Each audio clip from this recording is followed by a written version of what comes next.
everyone. Welcome to the final fan cams of 2026. Guys, we made it. We made it. 23 weeks of football, 2 wins. I guess congratulations to those of you barracking for the loss today, barracking for pick one.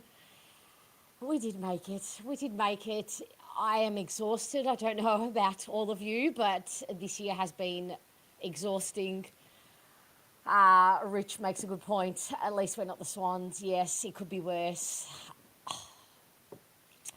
I don't know. I wanted the win. It was when you're kind of in it, when you're there and you're in it and the vibes are high and you can see the guys on the field just feeling the electricity in the bars, and you can look around and you see kids celebrating, and you want the win. You want the win for a tiny sec. But I do understand the maybe neutrality of not celebrating or celebrating this, because we do get pick one and we have rock bottomed very, very successfully.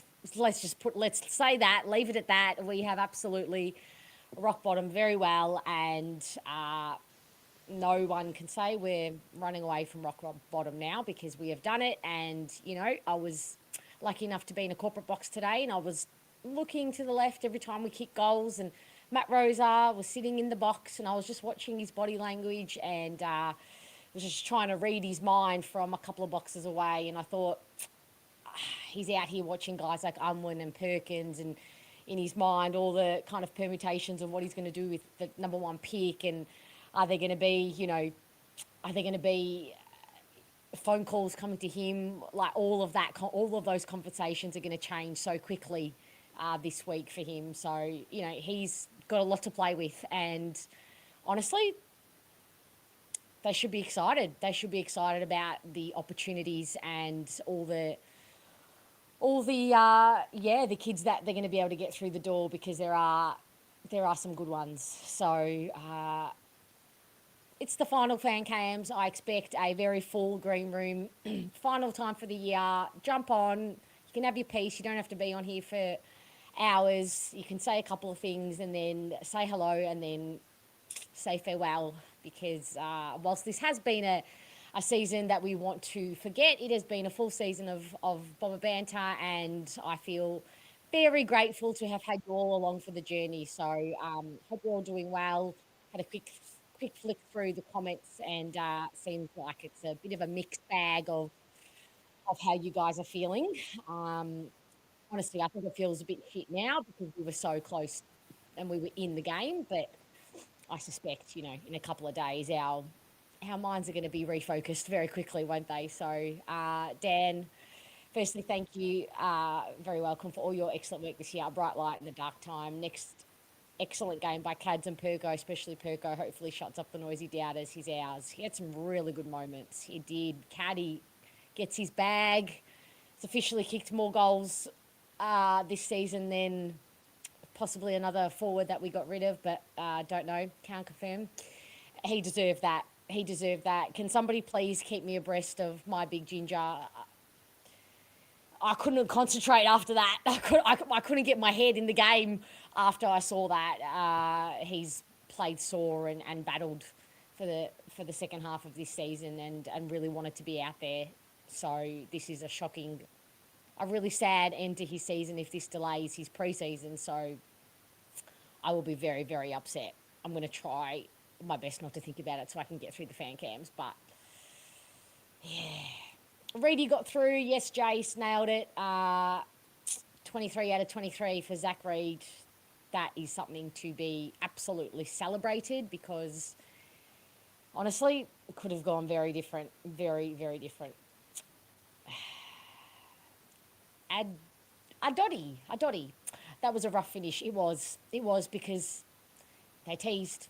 Zach Merritt teased, and don't worry. I see the poetic nature of him kicking the goal to potentially gift us pick 2, not pick 1. I see the irony in that, but yeah.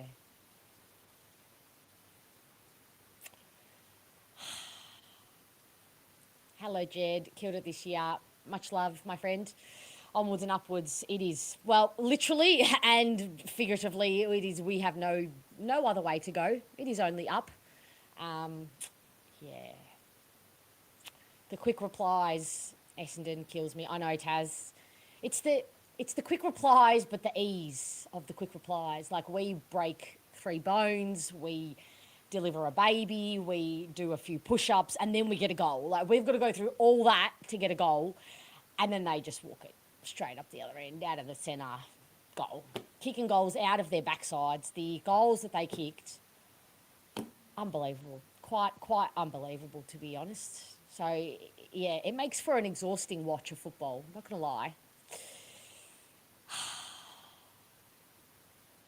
Yeah, tough. All right, so let's have a quick chat to Muzz. Hello, Muzz. Hello, how are we? Good, how are you? Good now, that's so far. Sorry? You will have to speak up. Or you could disappear altogether. No problem. Either or works. Let's chat to Webby. Hey, Webby. Hello, you're right. Not too bad. How are you, Webby? Over in the UK? But fine, thanks. Just woke up to a very close match. Deserve to win that after what's happened throughout the match, throughout the game. I mean, yep. Looking at the second half. Team pressed back very hard. Caddy was absolutely exceptional today. And I do feel sorry for him because he's just worked so hard and his efforts have accounted to none. And he didn't even play in the GWS match, so I feel sorry for him as well. But yeah, it's the end for the owner to another disappointing season. You're right. It was a disappointing season, but you're right. And let's talk more about the good stuff. I think Caddy was unbelievable, and yeah, you do feel a little bit sorry for him. But I do love that he got the reward for so much of his effort today. Oh, bless him! And if the team gets built around him next season, I mean, we've got a first round draft picks now, so we should be able to get the best player in the draft, whoever that may be. Mm-hmm. So just build a team around him. And I'm going to say this again: get James Hurd back. Yes. Yes, get James Hurd. Yep. Tell me more. How do you feel? Are you confident? How are you feeling in amongst the fandom at the moment? Well, I'm slightly edging towards confident now, but I'm still not expecting big things towards next year. But there is hope. I mean, you need you need hope following this team and any team in general, because if you don't have any hope, then what is the point of following a sports team altogether? What's the point of following football? It's true. Any football. Exactly. Any team, any sport, really. And you know what? Sometimes I think we forget is that when you voluntarily sign up to follow a sports team, you're not promised anything. You're not guaranteed anything. Nothing. We don't sign a membership that says, yep, you're guaranteed a finals win in so many years or a flag in so many years. So I do think, some perception about the fact that we're just on this ride, and it's just the hand that we get dealt, unfortunately, being Essendon supporters. But yeah, perspective exactly. is a good thing. Well, you never know. We've seen teams for the bottom 4 before, even bottom 2 places like the wooden spoon, just climb up the table into the top 8 or top 10 as it is now, and make a genuine run for it. I mean, I think 10 years ago we did the same thing. Got the wooden spoon, shot in the finals, even though we didn't win against Sydney. Mm-hmm. But yes, it is possible from the position we're in. So we've got to be hopeful for that. But the thing is, 10 years ago, we had all our players come off suspension, which probably did help because they did have the experience. But we're building from the ground up for the owner, aren't we? Well, now we are, literally from the ground up. 18th on the ladder. And I have to admit, I did not watch the match. I was still asleep. I mean, I've been up for about 30 minutes now. Okay. It's come up to set 7 here in England. Yep. But I just looked at the scoring chart and in front of the fourth quarter. In front of the fourth quarter, and then we went back to old habits, throw it away, two goals in the last 5 minutes. I saw Zach Merritt score towards the end. He did. Sneaky boy. To put us in front, he did. Anyway, how did you see it? You must have been there at Marvel. I was there. What? It was fun. It was actually a fun game because it was close, and I mean the skills. Moby, you nailed it. The skins were atrocious, and yeah, we could possibly be the least skillful team in the competition. But everything is done in a kind of a phone box. It's just congestion, and if we're lucky, a ball might spill out, and if we don't fumble, we might get it out, and then we might get some luck. But yeah, we've got a lot of work to do. Put it that way. That's putting it kindly. We have so much work to do, Webby. But yeah, we'll see how we go. Right. Are you? Anyway, how's my boy Farrow? He was. Is the mic quiet? Hang on a second. English boy Jacob Farrow. God save the king. Let me know if that's any better. Is that any better for my quiet mic? Sorry. Farrow, he was quiet. I can hear you anyway. I can hear you anyway, loud and clearly. Oh, you can? Okay, sorry. I'm just talking to the chat, but all good. Just keep me posted. That's fine. That's fine. I thought Farrow was a little bit quiet, but I am A++ on the Farrow train. He's going to be a star. It's not that's not like bit. That's not been like him as of recent weeks. No, yeah. Oh, now you've got me. Now you've all got me. I don't even know. Hang on. Oh, come on. You're fine 5 minutes ago. Come on. Sorry, people in the chat are telling me that the audio was down. Now Pommy's telling me off. Okay. I'm sorry. Oh. Okay. Hello. It's Pommy chat. Oh, hello, Pommy. So I saw in a rugby league stretch Steve did last year. Okay, our fans say up the Rovers, even though we lost yesterday. Oh, blimey! Pommy is floating anyway, good to have him. It's not.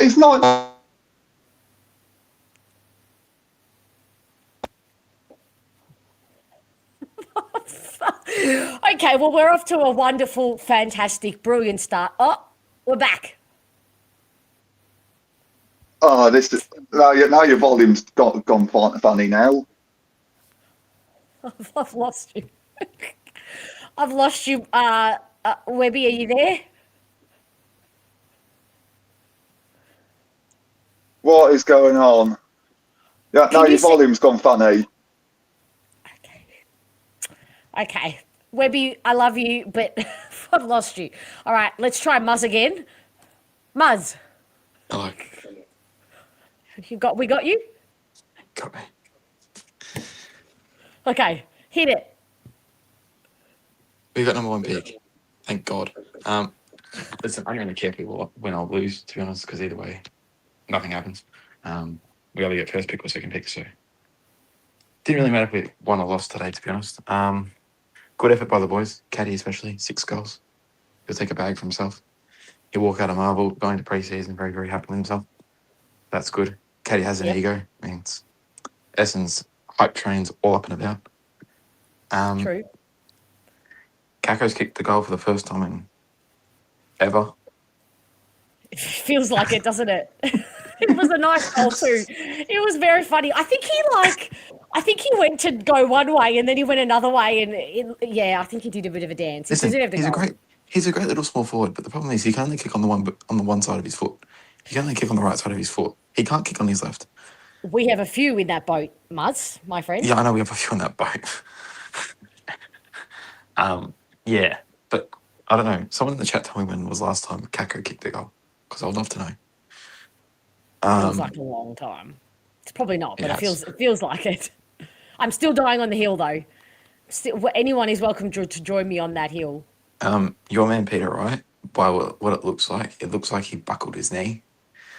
I don't think it's going to be anything of a major deal. They were just making sure it was a precautionary takeoff. He was still walking fine. He had no crutches or anything. He was walking fine afterwards. He could get off of the bench. It's just precautionary to watch him. Are you sure? Because he was like Yeah, he was getting hobbling off off. the ground Yes. like this. But he was on the bench. He got played to the bench and he stood up and he was jumping around on the bench when Merritt kicked his goal. Was he? So he's fine. Okay. Yes, he's okay. Okay. He's just got 'Cause I precaution. didn't He'll see get him. sent scans for tomorrow. He probably has a cheeked up knee, but that's probably bad. I don't think it's any major damage. Okay. So You do know I'm he's going to fine. hold you responsible if he's in trouble. If he's in trouble, you can shoot me. Okay. That seems a little like an overreaction, but you know, wouldn't put it past me when it comes to the ginger. So I know. Perkins, really good game today. Thought he was really good. I think he had one moment where I did a bit of an eye roll, and but then he redeemed himself. Angus Clark had a few screw-ups in the first quarter, I thought. First and second quarter.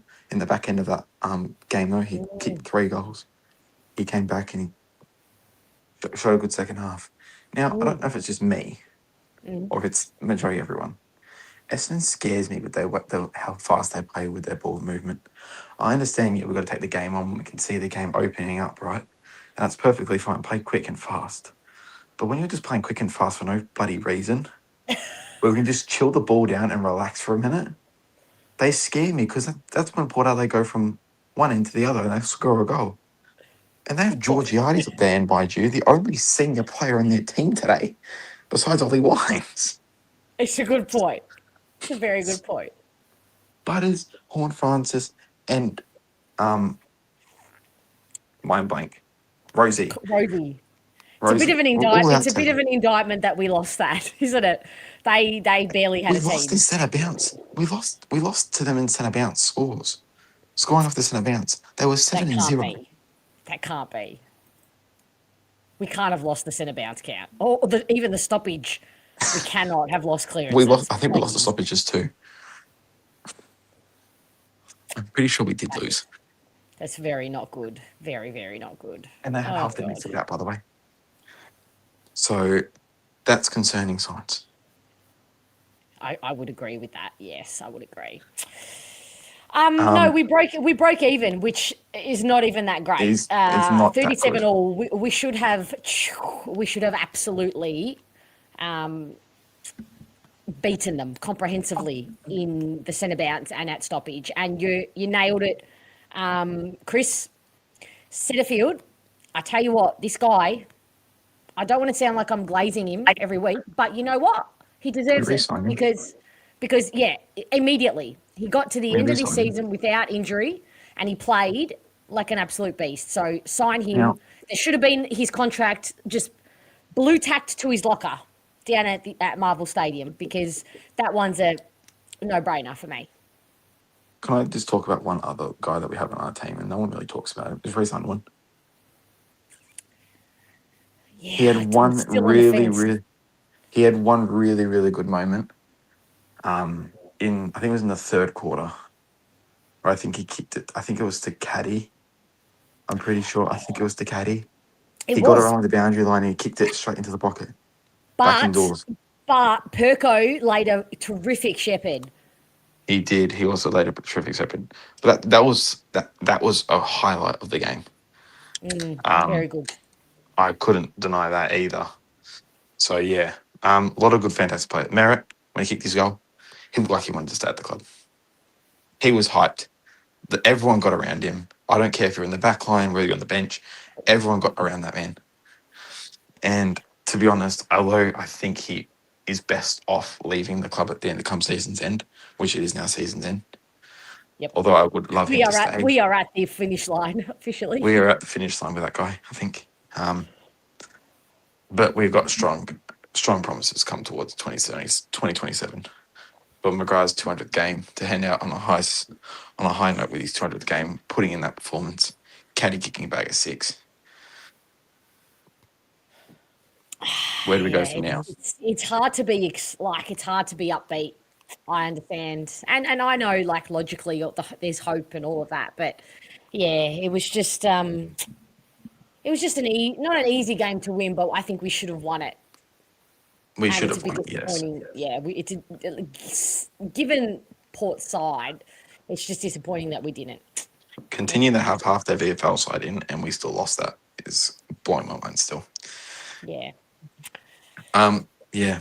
But our young talent again continues to impress. Sharp, Farrow, Caddy, Kako. They're all continuing to impress, which is good. I hope Setis gets signed for another year. Artemis did really well tonight too, yeah. So hopefully we see some future, especially with the new coach coming in the next few days. Personally, as much as I do love Hurd, I'm on the McVeigh bandwagon. McVeigh, okay. We haven't. I don't know that we've had any McVeigh, people in the McVeigh column. Tell me why. I love Hurd as a person. He played for Essendon. I'm actually seeing Hurd in a few weeks. Him and Matty Lloyd are coming down to my work. So there you go. Yep. Yeah. So as much as I do love him as a player, as a genuine person who loves the football club, I think McVeigh, for what AFL is now, he's more experienced around AFL level.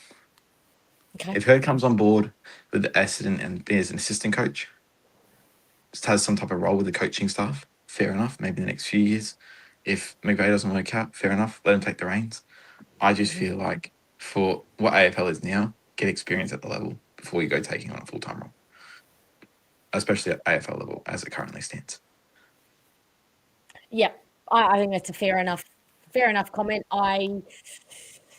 I still don't know what I want, who I want. I think I do, and then I doubt myself, and I have no idea. I have no rhyme or reason when it's coming tomorrow, Tuesday, Wednesday. Who knows? Who knows? I think it'll come out mid of next week. Middle? Did you say middle or end? I think at mid of next week it'll be coming out, yeah. Okay, middle. So I assume Wednesday. Be Wednesday, yeah, Tuesday, Wednesday, Thursday, somewhere around there. Okay. All right, well, we'll see. I'll put you down for Wednesday. I'm going to take everybody's vote on that. Put you down for Wednesday. Muzz, thank you for being a wonderful contributor this year. It has been fabulous having you join us, and whether in the dark, in the light, wonderful either way. So love seeing you in the light today. That's been a nice change of pace. Yes, I'm off to work now, so wish me luck. Oh, okay. Well, we're usually getting you coming home from work. So have a good afternoon. We'll see you throughout the rest of the year, I'm sure. See you later, guys. Catch ya. We made it, guys. We made it to the end of the year. Jeremy, thank you so much. What a year we've had, and we have finally seen the caddy we all knew was there. Nailed it. Going to be very interesting. Twixlow as well. It is. Would you believe I have not even gone to the end and tallied, like I've obviously got a spreadsheet. I have not even gone to the end and seen who's somewhere along the line I stopped finding interest or entertainment in finding who the winner was. So I'm going to be just as surprised. And you know what?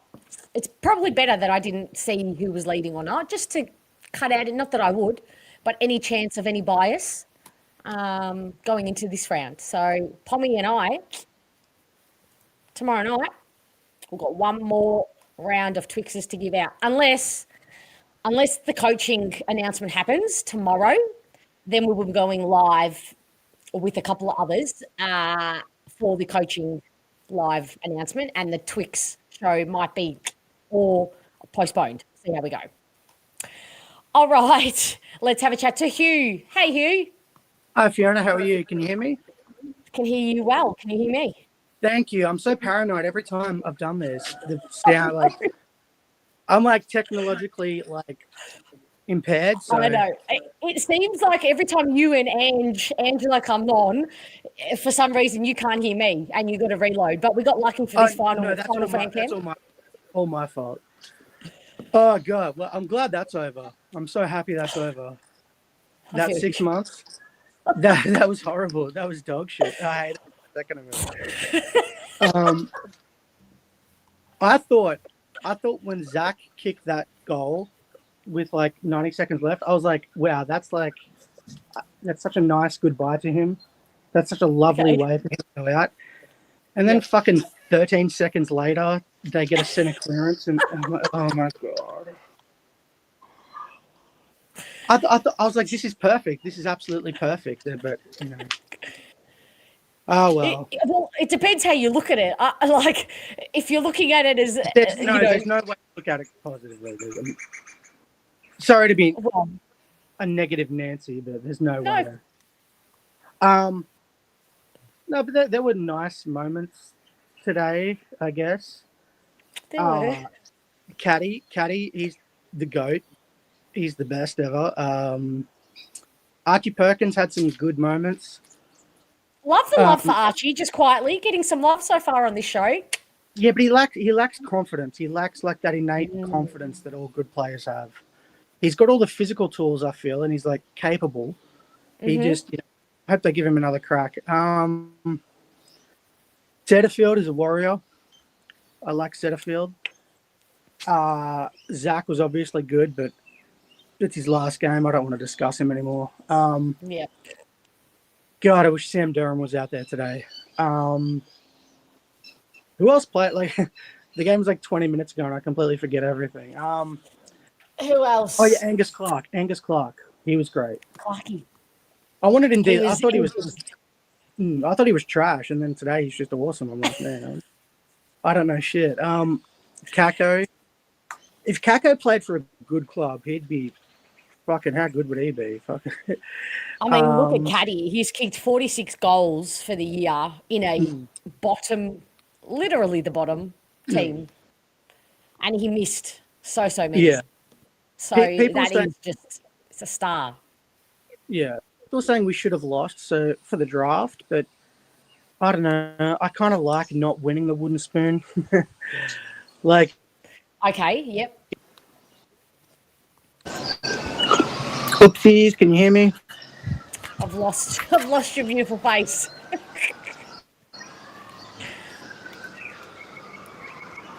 And your voice.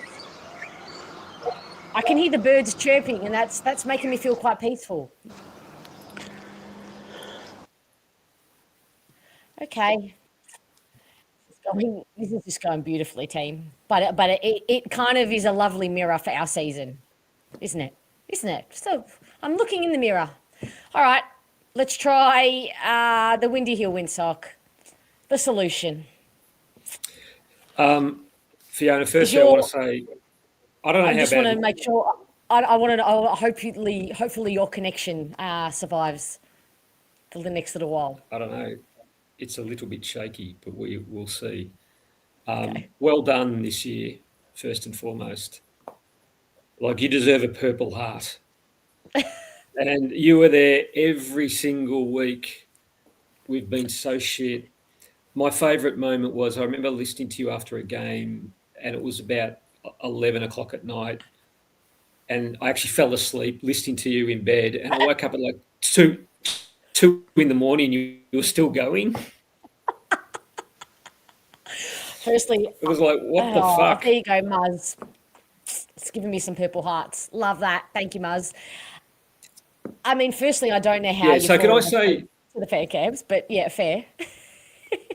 Yeah, I don't know how either. I just want to say to everybody, if you haven't, Fiona has held us together all year. Fitzy 77's right. Like, subscribe, take a membership, even drop in a super chat to thank her for all her efforts this year. Because I know Fiona won't say that, knowing you. But You're very kind, Solution. Thank you. People should do it. And thank you for all your contributions and your support as well. So you're a fan fave. I'd like to say it was a pleasure, but what a shit year. Like, absolutely woeful.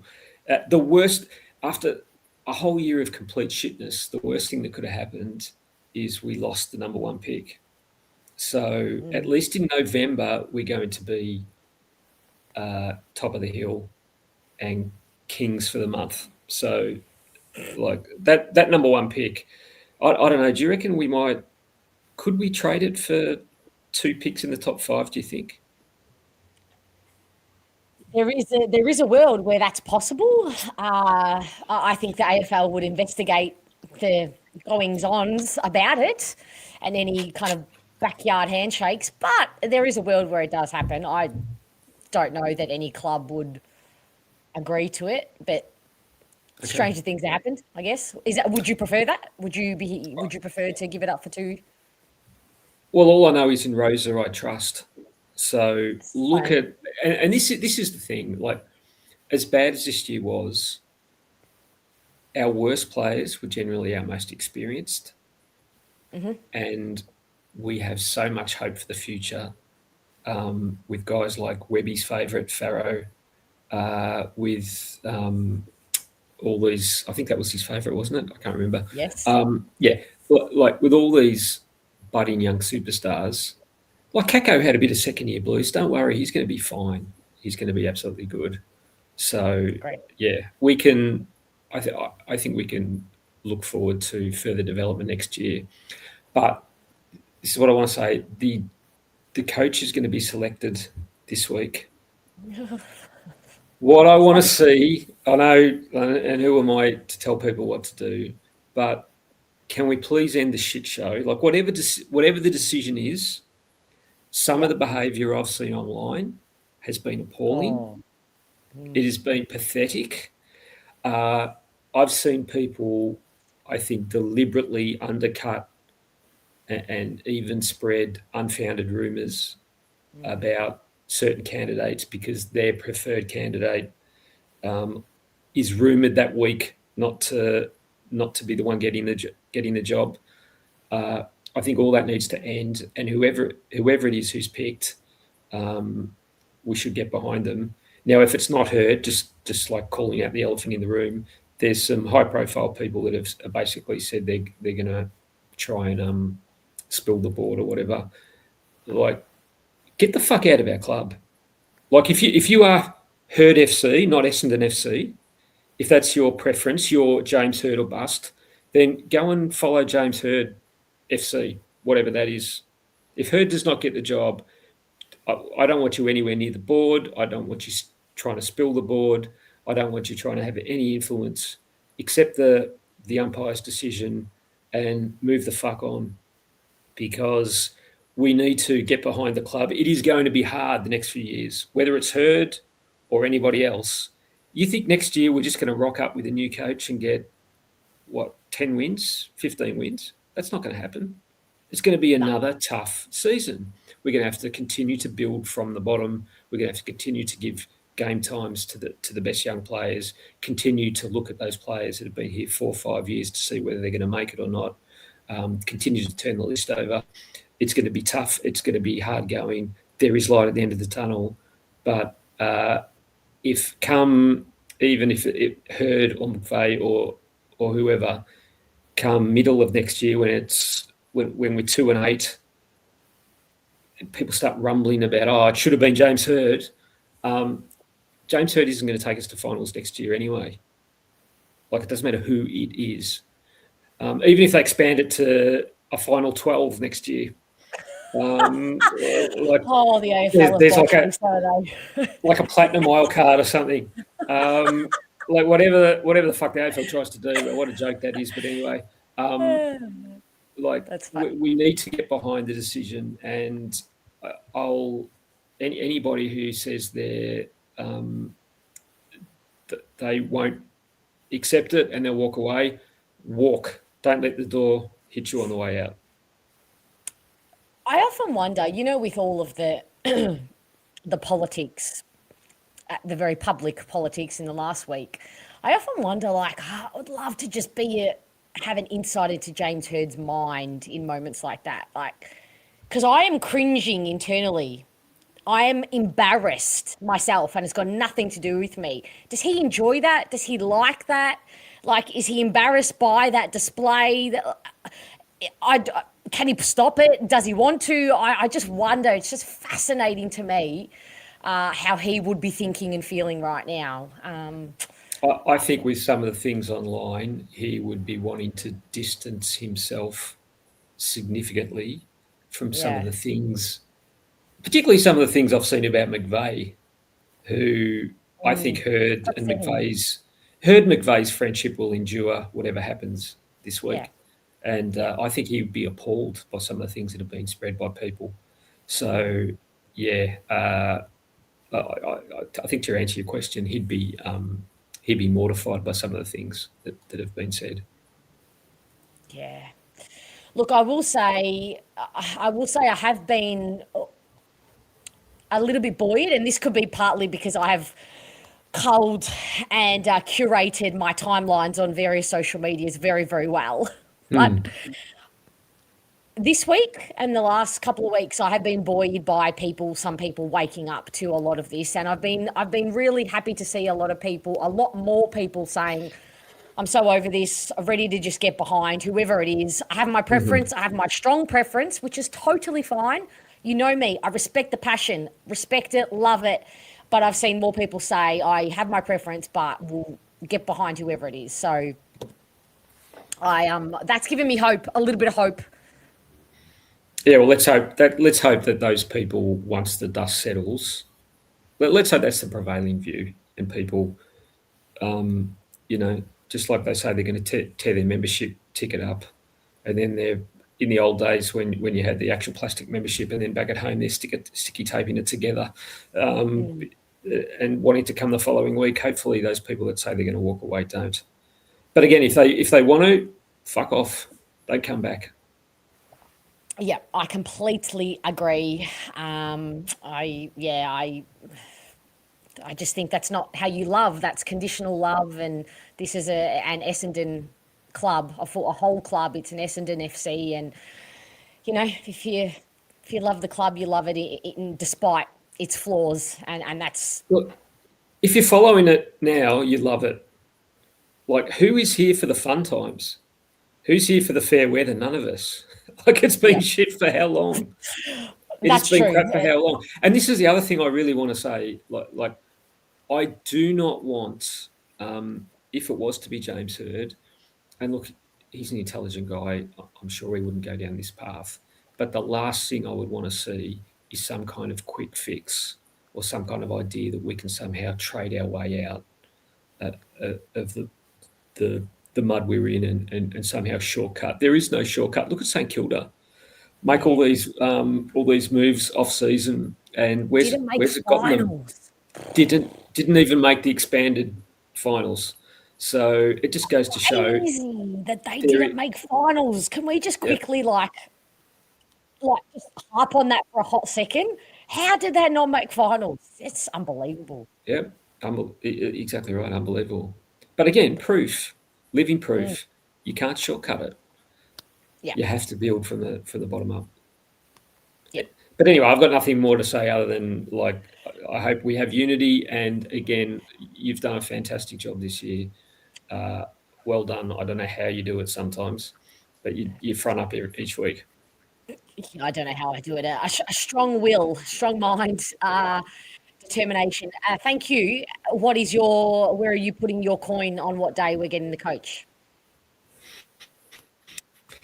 If I had to guess, probably about midday on Tuesday, I reckon, will be the midday Tuesday. Okay, we're Would specific. be my guess.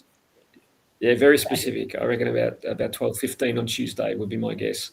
But yeah, look, they have to announce it. Like the things are burning up online, and I know. Let's be honest, it is a bit of an unreal bubble, the online world, and it isn't actually grounded in reality sometimes. And most of the sensible people aren't participating in the shit fuckery that happens. But it would be nice to just end it all. But you know what? That's actually very funny, because sometimes we do get kind of absorbed into the online world thinking it's like literally 3D, like that's the real world. The majority of people, and I look at the polls, right? All of these polls that have been floating around on Facebook, Twitter. And today I was with friends and we were in the box and there was 15 of us, right? And not one, I would be the only one on Twitter voting in those polls. There's 14 other Essendon supporters, so it's not like who had a no say in those polls. Do you know what I mean? So sometimes Is that because they were in the it's not. box too busy drinking? Is this why? Well, that's one. No, obviously, but they're just not on those social media accounts. So yeah, and that's just one example. Like everybody has examples like that. So it's not really. Look, loud. They're just loud, I think. Yeah, and I'll call it out again because I've called it out here before, and I don't mind saying it.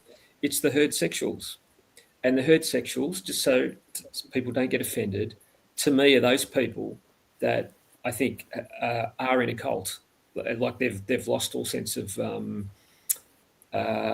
neutrality or fairness, or they're not grounded in reality, and they just think James Hird is going to. They have the Messiah complex, as you've often put it, not necessarily in relation to Hird, but that they have a Messiah complex, and it's those specific group of people, and they're not necessarily Hird supporters. No, they definitely do not represent all Hird supporters. I consider myself a Hird supporter. I like the guy, loved him as a player. I'll support him as a coach. But the ones who it's Hird or nothing, they're the ones that have been some of the more appalling people online.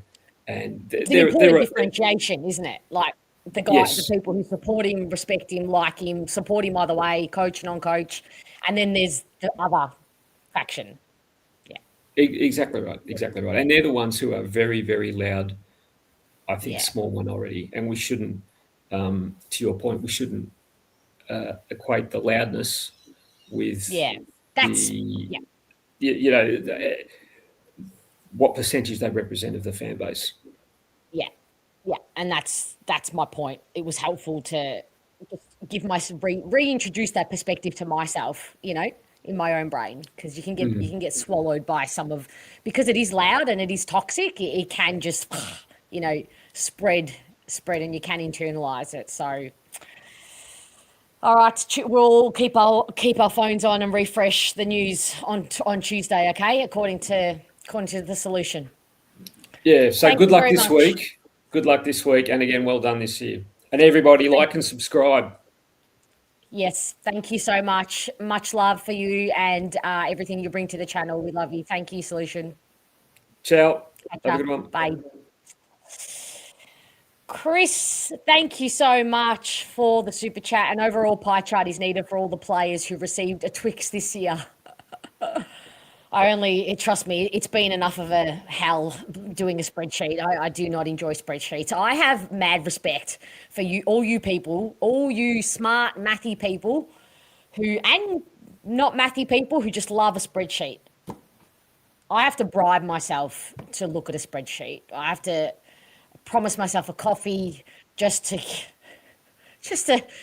work on a spreadsheet. I could not think of anything worse. So mad respect to you people who love it and are very good at it, because it confuses my brain a lot.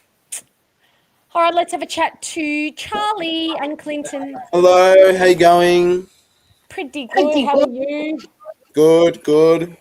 Hey, he's got the shirt on. I had to wear it today. There's no other shirt that you can wear. Did you wear that to the game? No, I put it on once I got home. There's Clinton there, and Mum's there. Clint. Hey, Soph. Hey, can I just say a non-Essendon thing? Your hair looks fantastic. I'm about to get it chopped because it's actually disgusting, but thank you, Sophie. I appreciate that. If you zoom in, you'll see all the split ends. But anyway, we won't talk about that. I was going to say, if you wore that shirt to the game, you would have been the Oracle. I know. I wore the Harry Jones jersey instead to the game. Oh, okay. Yeah, so not as much. He got it signed off. I did get it signed, and it was. Good. Had a chat with him after the game, and it was quite somber. Yeah. Sexual Harry. No, okay. Whatever it is. Yeah, it was. Everyone was a bit somber after the game. Was it? Yeah. Which is good, because it's not like they were like, yes, pick one, True. Yeah, that would have been depressing. Imagine they were celebrating. Like, it would have been a bit depressing watching that. It was like, obviously you don't want to see them upset and everything, but it was kind of good to see that they were like, oh, that sucks. We were playing our heart out to win. Which I think they were. The effort was there. The endeavour was there, I think. Yeah. Yeah, and how good of a fairy tale was it almost that last kick as a Bomber goal to win the game with merit, but it just wasn't to be. It was not to be. I don't know.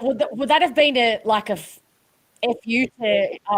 That's my parting gift. Pick 2, like kicking the goal. Yeah, with. true. That's a good point. But yeah, I was one of those people that was on the win this game bandwagon rather than lose this game bandwagon. Yeah. But yeah, I think it would have been a pretty cool, because like the vibe at least was pretty. Everyone was going nuts. Like it was. I've not felt Marvel Stadium like that. Even like at the Giants game, it wasn't like that. It was everyone was going crazy at the game today. Yeah. And even the reaction at the Zach Merritt goal. The only one who didn't go over there was Brian. I think he was sucking in the big ones. But the rest of them were celebrating with him. Well, that's why I was kind of like, oh, okay, he's probably going. Like it's probably like been set off throughout the year. Like it's now like we're not going to try and keep him. Like he's just gone. The way that they were all celebrating with him, you were kind of like, this isn't. It was the way that they celebrate like a guy's first goal. Yeah, good point. Like it wasn't just a like, oh, we've hit the front kind of thing. It was a congrats on being a Bomber. It's like thank you for your service. Yeah, like see you later, parting gift, sort of thing. Yeah. I mean, I don't notice if you at the start of the game, before the game starts, how they do like their warm ups and that. I always find that he's on his own, away from the group, as well, just warming up by himself. Him and Ridley as well. Whereas they'd warm up by themselves, away from the group. Yeah. I think that's not ideal for the captain to be doing that, or obviously but he was doing that when he was captain. But it is what it is. Yeah, he was just not the right captain, and his time's done. Bring on Archie Butler into the team. Don't need. I think the GOAT Vizentini is just the best, and we don't need a Harry Van Hatten, and Archie Butler is just a perfect in for the team. Yeah, I'm starting to question myself now on that. On Harry, he just like you just know he's 2 years behind the rest of them, or a year behind the rest of them. Yeah, don't know. Yeah, and like. Yeah, Vigo's really stepped up. Like those past 3 games he's played to end the year have been phenomenal. So he needs to just build his muscle and get stronger, and I think he'll do well. Yeah. Well, hopefully he gets another couple of games in with the VFL finals, so he'll be there playing on Saturday. So hopefully get some experience in a winning sort of team. Yeah. Yes, exactly. Get some winning vibes. Exactly. Finals will be an absolute. Finals is going to be a new thing for all of them. So obviously it's not AFL finals, but it's still going for high stakes sort of thing. Exactly. Yeah. We'll be trying to head out to Windy Hill. I think it's the 5th, right? It's this coming Saturday. Well, next Saturday. But so I think it's the 20. Is that the 29th? I believe. Let me just double check that for you. It's on the Saturday. So yes, the 29th of August at 12:05 for anybody who hasn't. Hey. And we play Williamstown. So Clinton's hometown. So conflict there. Conflict, yes. That's where I was born. So. Oh, okay. Yep. Yeah. Yep. Fair enough. No. We're the red and black, Clinton. Definitely, right? Absolutely. For sure. It would be the red and black. Yeah. So how are you feeling about the coach? We'll leave you on your tips. What days do you think the coach is going to be announced, and who do you think it's going to be? It will be Tuesday, Wednesday, and it'll be Jamie Graham. Tuesday or Wednesday, please? Tuesday. Hopefully Wednesday, because then that's when I'm doing a recording session, so I can get it straight out on Wednesday. So Tuesday, are you locking in Tuesday? I'm looking in Wednesday. Okay, I'm getting whiplash here, Charlie. Like, lock me in. Wednesday, I'm looking it in. 6-7. Oh, God. Hey, yeah. Very nice. All right, I've got you on Wednesday. Lovely. Clinton, put in a tip. Tuesday, Graham, hopefully, but if not heard, I guess. No.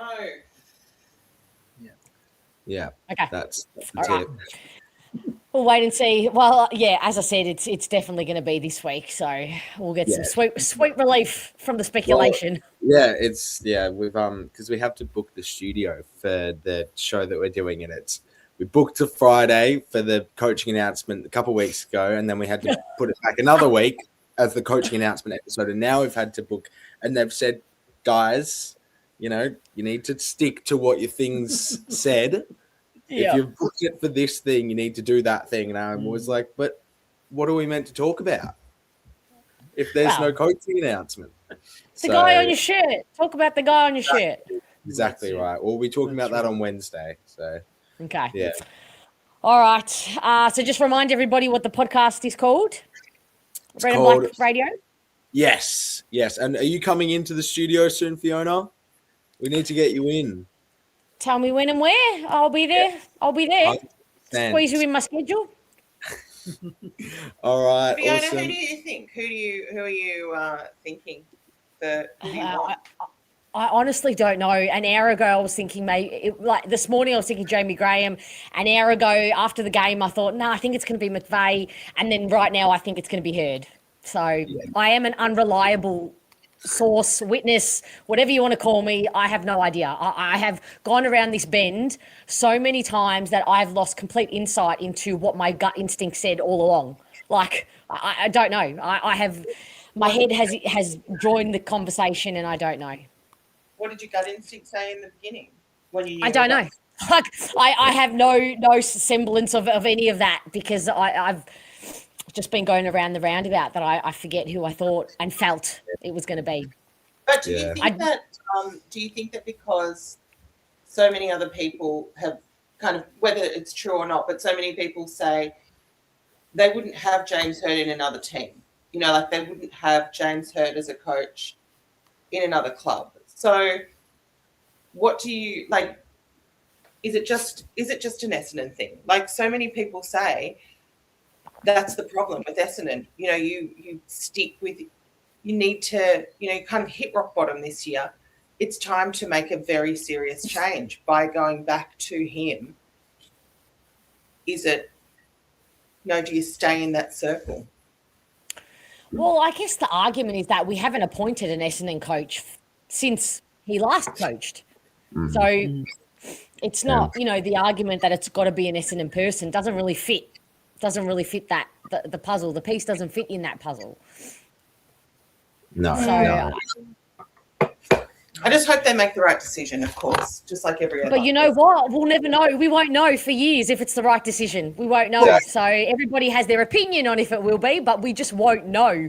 Like if it is, we'll all think we do, but we don't. We don't. Need, 5 years, 3 years? Yeah. And you'll keep having great conversations about it. So that's exactly right. That's right. All right, family. Well done on all your contributions to the Cams this year. Thank you so much.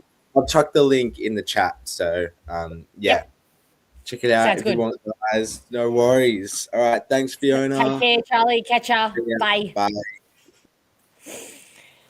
All right, let's have a chat to Dave. Hey, Dave. Hello. How you going? Pretty good. How are you? I'm okay. Like everyone said, and especially what Solution said, thank you for this year. I know it's been a difficult year for all of us, but especially you. You've fronted up more than what we'd hoped. So, I'm proud to kind of know you and just positive vibes out to everything. Thank you. Thank you, Dave. Thank you for all of your contributions this year, because you have picked up a heavy slack too this year with all of your contributions. How are you feeling after the loss or the win, however you're taking it? Oh, I said it earlier. I had a tear in my eye when Merritt kicked that goal. Like I got emotional when he kicked that goal in the last quarter. I don't know why, but whether it was because of it was his last kick or last goal, or whether because it put us in front. But I kind of felt a bit emotional. But whether we won or lost, it was either way, I thought it was just a good effort, and everyone kind of tried. And Perkins played well, and Clark was every time Clark got near the ball, whether he fucked it up or not, which was okay, but just that energy that he kind of brings out, gives me energy as well. Just watching him kind of celebrate, I thought it was really good. But even off the ball, like tackles and he's celebrating and cheering. It's very wholesome. It just endears every you little to him. thing. It's endearing. Yeah, every little thing that he does, and it doesn't always work out the way he kind of wants them to. And I was upset with him the way he kind of kicked that around when he kicked his second point in the first quarter, and he just fucked the kick up. Something shocking. He tried. It was like a half kick around the corner, but then I don't know what it was. It wasn't a kick around the corner, and it wasn't a dead set straight shot. It was just something. It's a bit weird. I thought it was good. Weird. And Kako's just the last two games. He can go into this off season kind of confident in the way that kind of. I hope he gets a lot of praise for the way he played those, especially the last two games and stuff. Is kind of understanding more about himself, and certainly playing around Caddy and Big Peter as well. I thought it was good, and he had time today. He was backstepping and doing little things and stuff like that. I thought he had a lot of time. McGrath, I don't know if you saw the interview with McGrath before the game on the TV, but he intimated that there will be no, it might be a couple of weeks off, but he's going to get as many of the boys back after just a short break. He's kind of prepared to kind of put in the hard yards this off season, which will, that'd be really good to see and hear about. Well, you kind of expect nothing less, to be putting it plainly and frankly, and I would expect that outside of any player who is having surgery or is delayed, I would expect that all the senior players will be in attendance when the 1 to 4 year players are back on November 9th. So, I would expect nothing less. And just on two things, just on Merritt, he ended up, like his time at Essendon, if it's over, like averages over 5 tackles and 27 possessions per game in all of his games. So that's, I know he's kind of just strung along this year in parts and stuff, but again, the last 2 weeks, I thought he's, kind of put the effort in and stuff and shown, good signs anyway. And he celebrated the way you'd kind of want him to celebrate after the game. And I just saw footage then that the players, I don't know if you saw it, if anyone online kind of saw it, but the players did thank the crowd after the game. They kind of hung around in the middle and thanked the crowd after the game, which was good, considering it was 30,000. I think it was 30,000 people there today, which was there was a decent crowd there. Decent, definitely. I'd assume that'd be a lot more than what the people at Marvel were expecting. So if you couldn't get your beers in enough time, then you know why. Well, actually, my poor friend couldn't get a pie. We were lining up. I got my chips, no problem, but there was no pies. And I said to the lady, "Excuse me, any more pies? Like if we wait to the side and more pies come in?" Nah. It's like, that's what you order in excess. Like, what? Yeah. How has this happened? So that could be the reason. And what else? I think that was it. Oh, and if Hurd doesn't get the job, the only thing that'll stop people wanting Hurd to get the job is Hurd coming out publicly and saying, "Thank you for the opportunity to get the job. I didn't get it. Let's move on." But because did he do that last? I don't know if he did that with Brad Scott, but like everyone said, it's not necessarily him. That's a lot of his supporters are kind of voicing their opinions or in the background kind of digging their heels in and stuff like that. So that's, that was a bit, that might be the only way that his kind of side of his factions of people that adore him as a coach or want him as a coach that might quieten them up and kind of move forward together. But anyway. Yes. Who's your pick and what day are you going for, I don't Dave? really know.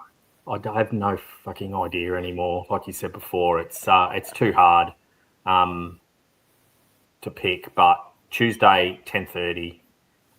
I think I'll Tuesday morning. I think at about 9:00 they'll announce that they've got a 10:30 press conference. Is usually, or it's about 8:30. They usually announce, or clubs usually kind of give a 2 or 3 hour window. So. Yeah.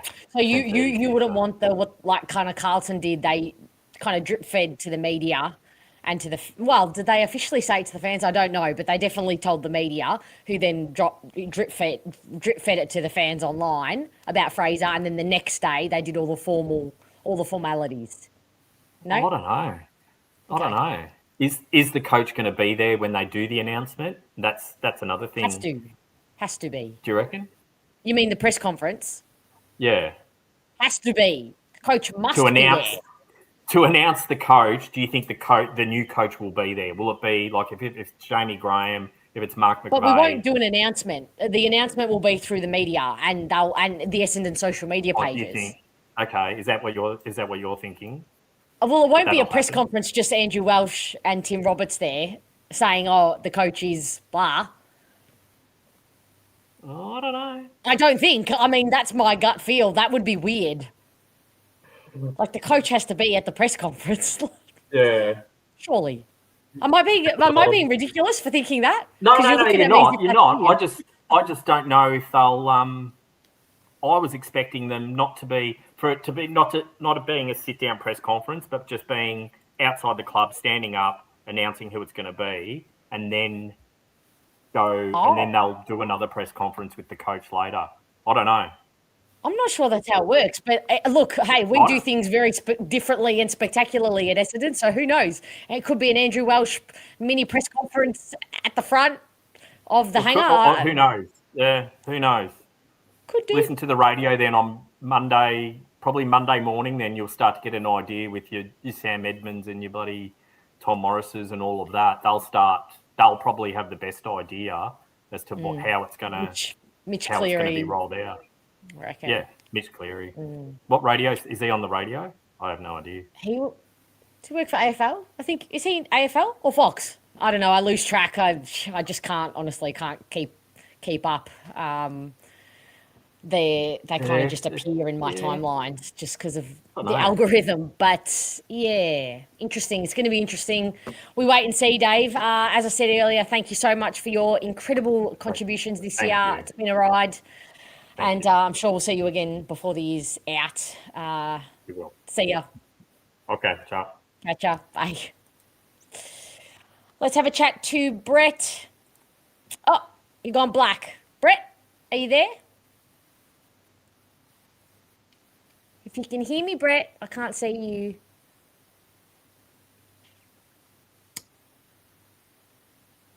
If you can hear me, Brett, try reloading.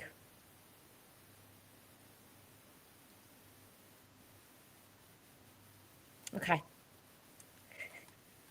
All right, just in case Brett can't hear me, but he can see me. Just in case he can hear me. Brett, if you can't hear me, but you can see me, and I can't see you, there you go. Okay. 1 second. Just so Brett can reload. All right, let's have a chat to Andrew. Hey, Andrew. Oh, well, a lot of things to think about, isn't it? Solution with his comments. Don't totally agree with him. It's okay. We don't all have to agree here. No, I won't agree with him totally. I think he criticises the people who are really herd-centrics, but then he tries to tell them to nick off. I don't agree with that at all. I don't agree with a lot of them. I don't agree with some of the comments they've made, but they're entitled to their comments, if you understand what I'm trying to say. Well, to be clear, he is criticising the very toxic, abusive, aggressive ones. That's and those exist, Andrew, because they're in my DMs abusing me. So okay, but there's abuse on both sides. there's been a huge amount of people, or not a small percentage probably, who've been abusing the herd people as well. Under no circumstances should herd be coach, or we'll be pulling the plug. There's a lot of people in the media who's been undermining him as well. If you're on Channel 7, you're anti-herd. If you're Channel 9, you're pro-herd. That's how it's been going. If you're Herald Sun, you're I haven't seen that tally. if you follow all the media sort of underlying currents, that's where it goes. But for me, I want the best coach. I want the best leader, basically. As you know, you can be a very good manager, but not a leader. Leaders aren't trained or given the tools. They are born with the skills, or they develop the skills through life. And Herd has a lot of those leadership skills. If you want a manager, you can pick anybody, basically, to manage a side and give them the backing, you know. But if you want a leader, you want a top leader, you want a Barack Obama type person, if you want a Gandhi, okay, these people are born with certain skills, certain leadership skills. They do not gain them through management courses. Okay. But how do we know that the other three candidates don't also possess those skills? That's my biggest take. That out of all of this, it's not that I'm disagreeing with any of the praise. It's that nobody. The assumption is simply that the others don't possess all of those things as well. The thing is, I agree, but that's up to the panel. Of course. Okay, it's up to the panel, of course, and the board. But if this is where I get annoyed with the board, because Caroline Wilson was very adamant at the start of the process that under no circumstances will Herd get the job. He will not get the job. She was pretty down the line, he will not be appointed. Now, where does she get that? Now, does she make that out of her own sort of, her own thoughts? Or was there someone within the board giving her some information to make that assumption? Now, we don't know. We will never know, okay, unless she comes out and tell, they won't release their sources. So let's go, look, we've got 1 or 2 days to go. Whoever that is, hope to God, and I hope I'm not blaspheming here, I just hope that they pick the right coach for our club to go forward. People must stop this ridiculous situation where we're going to spill the board and cause all sorts of trouble. I think what we need is a collective approach to the whole, as you pointed out, and solutions, and every other person has been on this. We need a lot of plot. We need to rebuild right across the spectrum. We need defenders, we need midfielders, we need support staff. We need the lot, and it's an indictment of the club that 20 odd years, okay, through different presidents, committees, boards, coaches, that we're in this situation today. We should never be in this situation today. This is what gets me angry, okay? Because it's like a broken record. Every year we say, okay, we'll get rid of the coach, we'll get rid of assistant coaches, we'll get rid of players. We've gone through 40 players so far, and we still haven't got it right. And we're going to get rid of another 14 thereabouts who are not up to it. Okay, if you looked at it very clinically, we've got our favourite, and we're always picking players which we put our hat on. Oh, he's got some skills, we want to keep him. And then 5 years down the track, we let them go. Okay?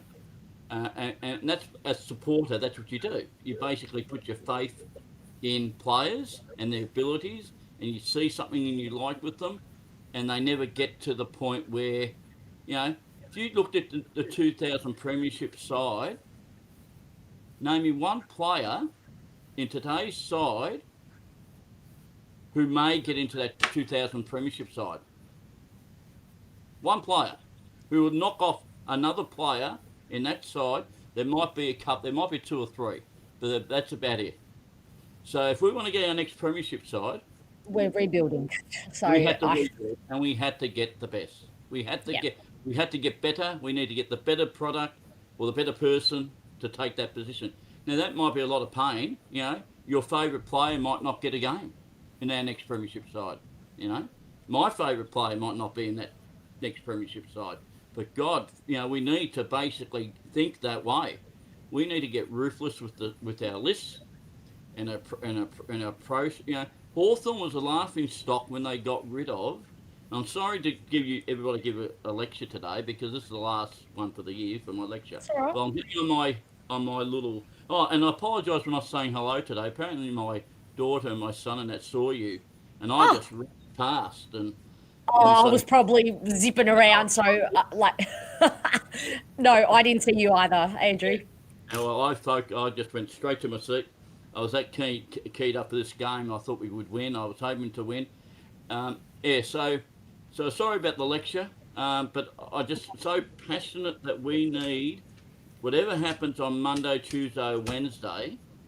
It's not just the coach we get the full package in relation to coaches, assistant coaches, professionals in the club, the proper focus on what we need to get in, trade the players we need to trade, and then rebuild fairly quickly. I don't want to be waiting. You know what really warmed my heart was to see 7-year-olds, 8-year-old Essendon supporters in their masses today, and they were screaming their lungs out. They were clapping and cheering. I thought, thinking about when I was that age, a long time ago, how I used to be. Used to sitting here before we had black and white TV, transistor radios. People wouldn't know what a transistor radio would have been in the old days, but listening to games on the radio, because it wasn't live football in those days. It was basically replays, weekly replays, rather than live football. So you go out with your young mates, and we sit down on the radio and listen to the Essendon, the Essendon game of the day, which we were nearly always on the radio on the ABC or all the different radio stations those days, and listen to Essendon play, and you used to get a real thrill about when we won, and watching those kids brought back those sort of memories. We can't afford to lose those children over the next 5 or 10 years. But you know what?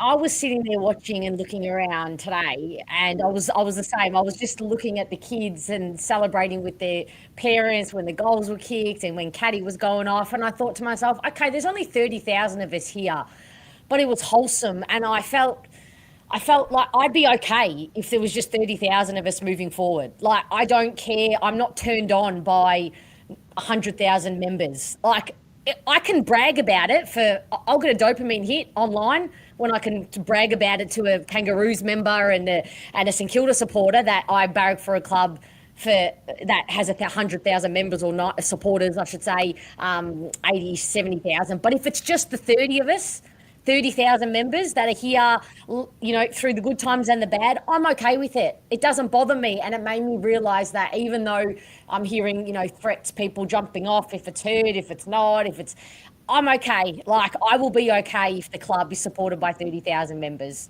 because the diehards, the kids, watching the kids today, watching, like, even just having fun with my friends, like just being silly about it. That's what it's about. It's about the people who love this club unconditionally, because we know we're not promised or guaranteed anything when we follow a sports club. We're just not. That's not how following sports club works, So I don't know. I just had that might be a bit deep for all of you, but I don't know. I just thought. No, you're right. Well, look at the poor old GWS supporters. The GWS supporters. There's 10 and a dog who support them. You know? Well, I shouldn't say 10 and a dog, but they're struggling after so many years, after so many great years of football, and they're a good football side, GWS, but they can't attract a support base. North Melbourne, with a fantastic culture, who still and those people who support them will go to every game, win, lose or draw, and they stick that with them.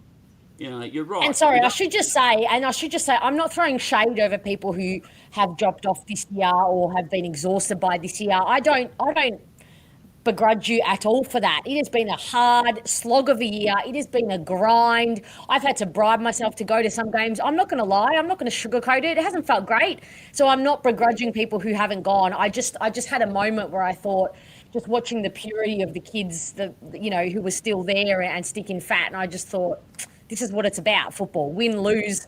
Teaching these kids that it's not, you don't win all the time, I went to the football a lot as a kid, and yes, I watched a lot of wins, not towards the end, but I watched a lot of wins, but it's just not guaranteed for the next generation, unfortunately. No, and we just need to, look, we'll accept competitiveness.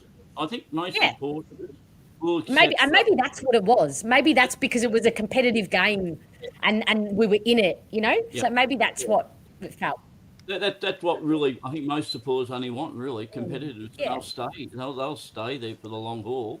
Other than that, I think that it's going to be interesting who gets the nod. I forget the South Australian guy, because he's been put. So it's been Graham, it's been Hurd, it's been McVeigh.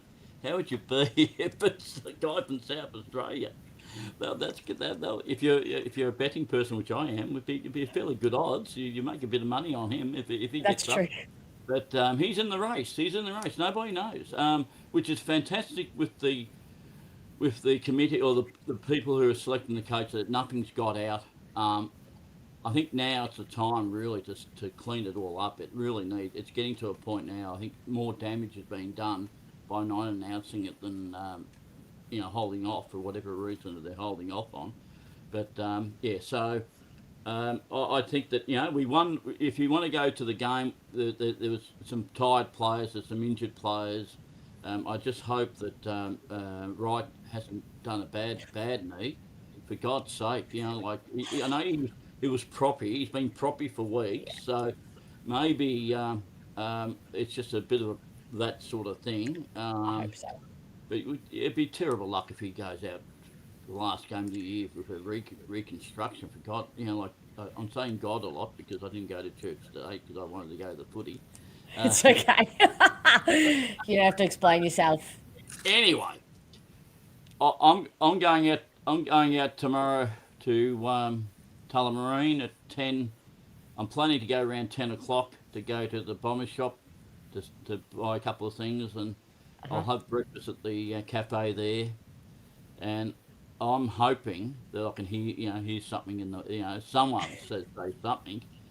I should go up to the next level and see if I can speak to Samantha, but I better not. You're gonna do a media and go and just put your cap down and put your glasses on and just hide behind a plant. Have your breakfast behind a plant. Exactly. Andrew, don't let anyone see you. When it's ready to come out.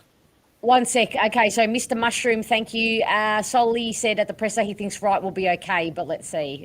It makes me very nervous when the coaches say that in the presser because then they go for scans and they are very not okay. I don't have to end like this. Have we not suffered? Have I not suffered? No, have we not suffered enough? He'll be right. And he'll have. Look, he might have a minor touch up on the knee. They might have to do some cleaning. But Solly, I'm just going to have to thank for yourself and that for the year for letting us on, for letting all us nutters on. But we get a little bit carried away. Sometimes we make sense, sometimes we don't. But in relation to Solly, and I think we mentioned, he has to be given some really big ticks for the amount in statistical data. Even though today our midfield let us down because they cleared the Port Adelaide. If you looked at Port Adelaide side, they missed their three key midfielders out of that side. And they still broke even with us. That says a lot. We need to improve a lot, in that space, So we'll need to look at that again. Our back line, as we've been pointing out for a long time, is a makeshift back line. I don't think that back line will, in a good side, in the Essendon sides going forward, you'll see a lot of changes in that back line, I would suggest, because they just couldn't keep any real pressure, physical sort of contest. They couldn't prevent it. And a question I want to ask you: you were in the corporate box, were you today? Mm-hmm. Yes, I was. 15 other people. Mm-hmm. What were their view on the coaching position? Who did they want, or what was the breakdown of the? Did you ask them? Yeah, well, I know. Majority were, well, yeah, I think it's safe to say majority thinking Graham. Yep. Now he's gone Yep. back on the plane apparently, didn't he? There's a talk about him hopping back on the plane. He was back in Perth. He's Yep. back tomorrow. Oh, for I think it Wednesday? would be very silly.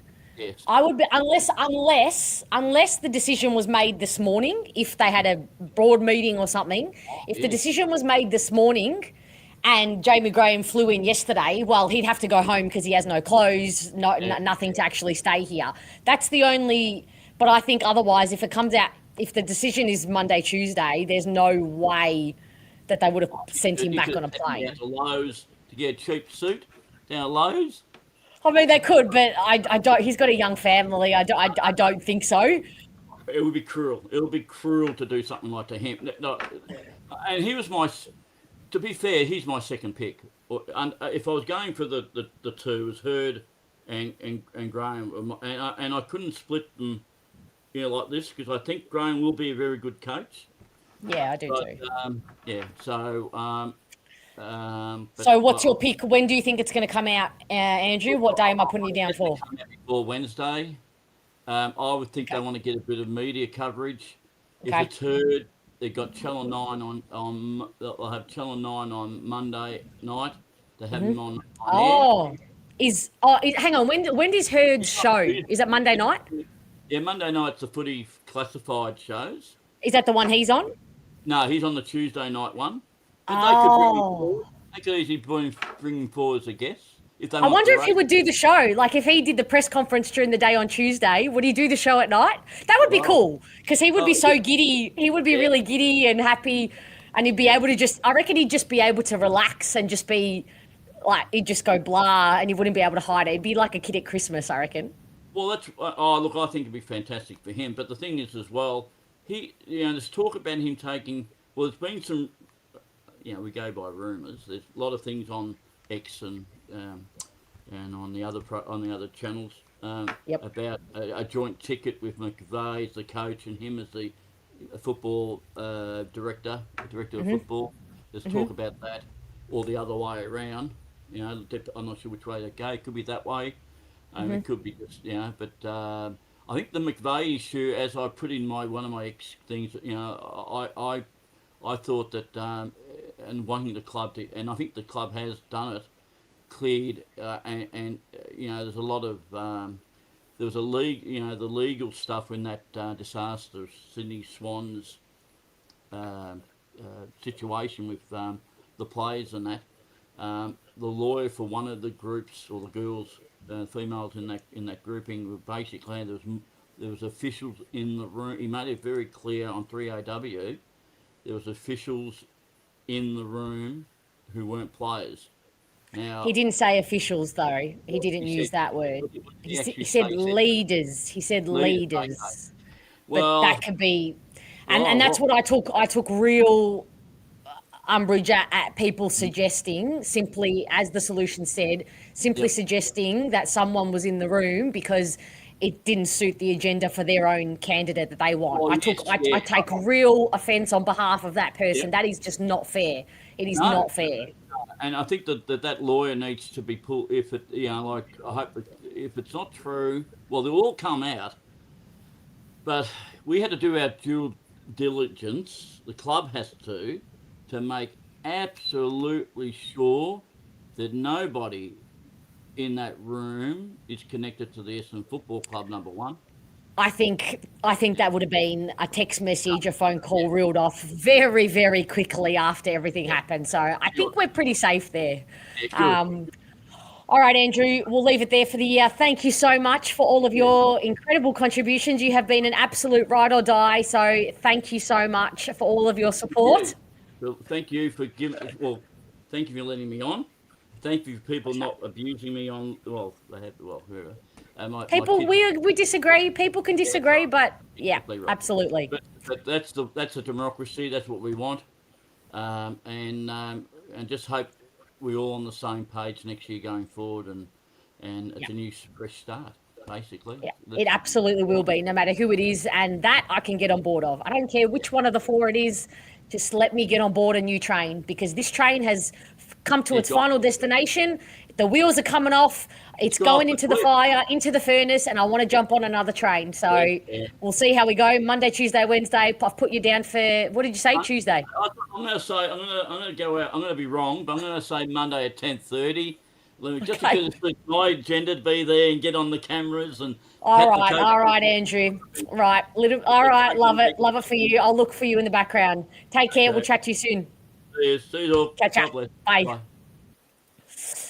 All right, a couple of people to thank. GPAT for the Essendon Mental Health Fund. Yes, oh God. There's been a bit of and that necessary this year, hasn't it, in various forms for many reasons. Andrew, thank you so much. You're very, very welcome. Unconditionally there, absolutely. I can lay a lot of things at my door, but unconditional passion and love is not one of them. Thank you for all of your wonderful contributions to the channel as well this year and your support. Moby, thank you so much. Goes without saying, I appreciate you and everything that you bring to this channel. Very, very valued. All right, let's have a chat to Scooter. Hello. Last one. We made it. We made it. Oh, God, how did we get through this year? Only 2 wins. How did we talk about things for a year out for just 2 wins? How did we do that? I have no idea, but it's been a long one, I must admit. It's been a long round. Was it 24 rounds and a bye? So it's been, by far, look, the toughest year in my 10 years doing podcasting. Where it's just a shout out, like you are celebrating 10 years next year. That is incredible. The Lunchtime Catch Up podcast, 10-year anniversary next year. Incredible. Well done. Sorry. No, yeah, it's cool. It'll be a fun kind of anniversary. So, yeah, it's been a tough one. I actually strangely enjoyed today. It was actually very the second half especially. It was actually fun. A good game. Like fun, it was back and forth. I actually thought Port played out of their skin in a weird way. Like I know I didn't have it as us as like, oh, we should have just beaten them because they're depleted. I thought they played really, really well. Like just a lot of things went right for them. So I just thought, it was both going at each other. Yeah, just on that point, sorry to interrupt you. On that point, like they have been competitive for so much of this year. They really have. They have been in a lot of games, and they're depleted now. But I think the bones of what they're trying to do, like their system is taking shape.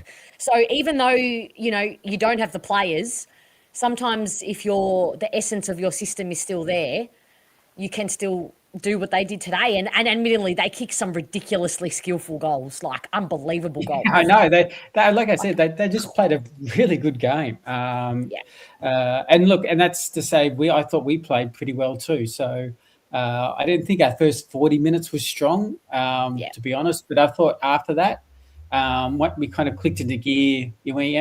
Again, we ended up with 75 tackles and 19 inside 50 tackles. So at least we're developing a brand a little bit that way. I feel like we're getting a bit of a brand going. I know we've got a new coach, so we'll see if that brand continues. But it's a new brand for 2 minutes, but that's okay. I know. It's Solly's brand, but not. I didn't sense fans came away, crushed or anything like that. I think in the end, the emotion took over and everyone wanted to win. But reflecting on it now, seeing us score 95 points, we don't usually do that. Having us have some really good ball movement in patches, Caddy kicking 6. Young Vigo again just playing good footy. So I thought Reid was a massive positive today. I took a lot more out of the game than just not us winning. So and obviously look, I think I'm a realist.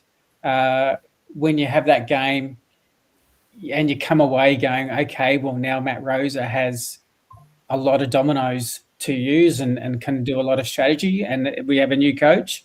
So it is what it is, but it's not the worst thing in the world to have the draft hand that we have now also for strategic purposes. I always tell people it's not the case of Van Hattem, Butler, or Teixeira or anything like that. That's the pick one is actually the leverage of what you can do strategically because you own the bidding war. You know they're the ones who are focused on you on who you want to bid on and obviously what trades you can do on that. So Essendon have a bit of leverage. Obviously, preseason draft, you have pick one as well. You have national draft pick one. So rookie draft, all that kind of thing. So you can have a really good sit down strategic overview with the new coach and list management and saying, okay, where are we falling short?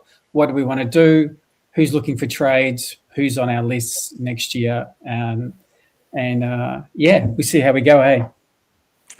Yeah, it's interesting. I mean, now already we're starting to see Matt Rose's kind of work take shape, like in terms of the prototype of player that he's kind of attacking in the draft and also I think there's some in the ones he's letting go as well and the ones he's re-signing. They, if you dig deeper and look into it, there's a bit of method to the madness there. So this is another year, another big haul of new players that are going to come in under that same banner and under that same brand. So, and I'm talking about the Matt Rosa brand and what he's kind of putting together. So, for modern football as well, with an eye to playing very modern style football. Like I watched Artemis today and I just thought, my gosh, you were just made for modern day football. And I just think, even though I knew he was a very locked in pick number one, it was just, I think the pieces are just coming together in terms of the list shape. How the list shaping. The system is obviously huge question mark. The development, big question mark. And arguably the two biggest things we need to focus on, development and then building a system and a brand and a game plan. But in terms of the prototype of player, it's just, I can see the bones, Yeah, exactly. And even guys like Artemis, right, just now they finally get to work with the Matt Ennis in the off-season because these guys, mid-season drafts, play for Tassie, play for Waffle, whatever. They don't have AFL pre-seasons. So this is now properly where he gets to learn a lot of his craft, get a much deeper fitness level because you could tell I've watched him a few times. He'd do a few sprints and then he'll be out of puff. Like it would be hard to do repeat sprints, and that's all fair because it's a mid-season pickup. But that will be where he shines even more, that repeat sprint. So all those factors. And it should say this is not wasted time. These are not wasting kilometres. These are not wasted. This is why I try and get through to people who are very negative about all the training content that I put out. It's not wasted time that they're getting in reps at training. This is Caddy learning and getting, some extra practice into his routine. And we're seeing the fruits of the labour with today. This is, him getting to know Peter Wright's movements and how he works a bit more. Like it's not wasted. They're building. And again, Stephen brings up Roby. Like he hasn't even had a preseason, not one official preseason. He did not do one session. He didn't have one for Calder. It'll be first in 2 years. He hasn't even done one. He hasn't even done one, let alone an AFL preseason. Imagine Sharp with another preseason. Do you know how dominant he was for a young kid? Farrow was in the centre bounce for a lot of preseason. He gets to do that again. It's just the pieces are there. Obviously, we're lacking. We have a lot of work to do. But the bones of the player are there. And even just an unchanged lineup this week, which is probably the first for the year, you just saw some better movement. They just understood each other a bit more, just slightly. I mean, it's not perfect, but that's the reason why we scored 95. That's why we had some guys be able to kick to the forward line and be more dangerous. I mean, we kicked a lot of points. I know we kicked 95, but we really should have kicked probably 115, 120, to be honest. We missed a lot of gettable shots. So that's in a weird way exciting because I think the last 3 quarters of the Sydney game, I think Sully's probably deserves some real credit on how hard he's worked on trying to turn around some really bad habits. And this, having I think 3 of the last 4 games being plus 70 tackles is really important. Being top 4 in tackles inside 50 in the AFL now in the last month. So just things like that. They're not. There was just plenty of things to work on, but he. To his credit and the players' credit, they didn't just sulk and waste the year out. They just continued tried to almost see it as a preseason before the preseason, just work on the craft, work on positioning, work on their defensive transition. I just thought it was an entertaining game, and now we go into the favourite time of year. It seems to be for every Essendon fan. Ordinarily, this would be a nice little week off this coming week, just enjoy another year down.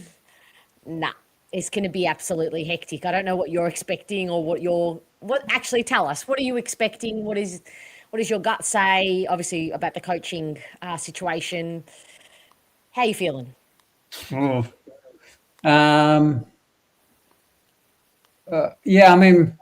My gut feel is it doesn't. I'm not overly convinced it's Hurdy, put it that way.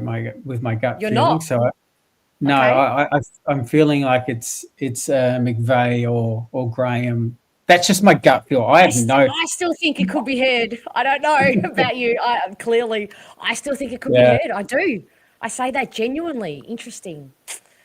Yeah, there's some interesting things that came out this morning for me, and interesting tweet from one of Hurd's former business partners who talks to him regularly, and didn't sound like he was too happy with some information that came out this morning, and I just didn't feel like it just doesn't feel like it to me. I reckon they mostly know now the candidates, and I always felt like if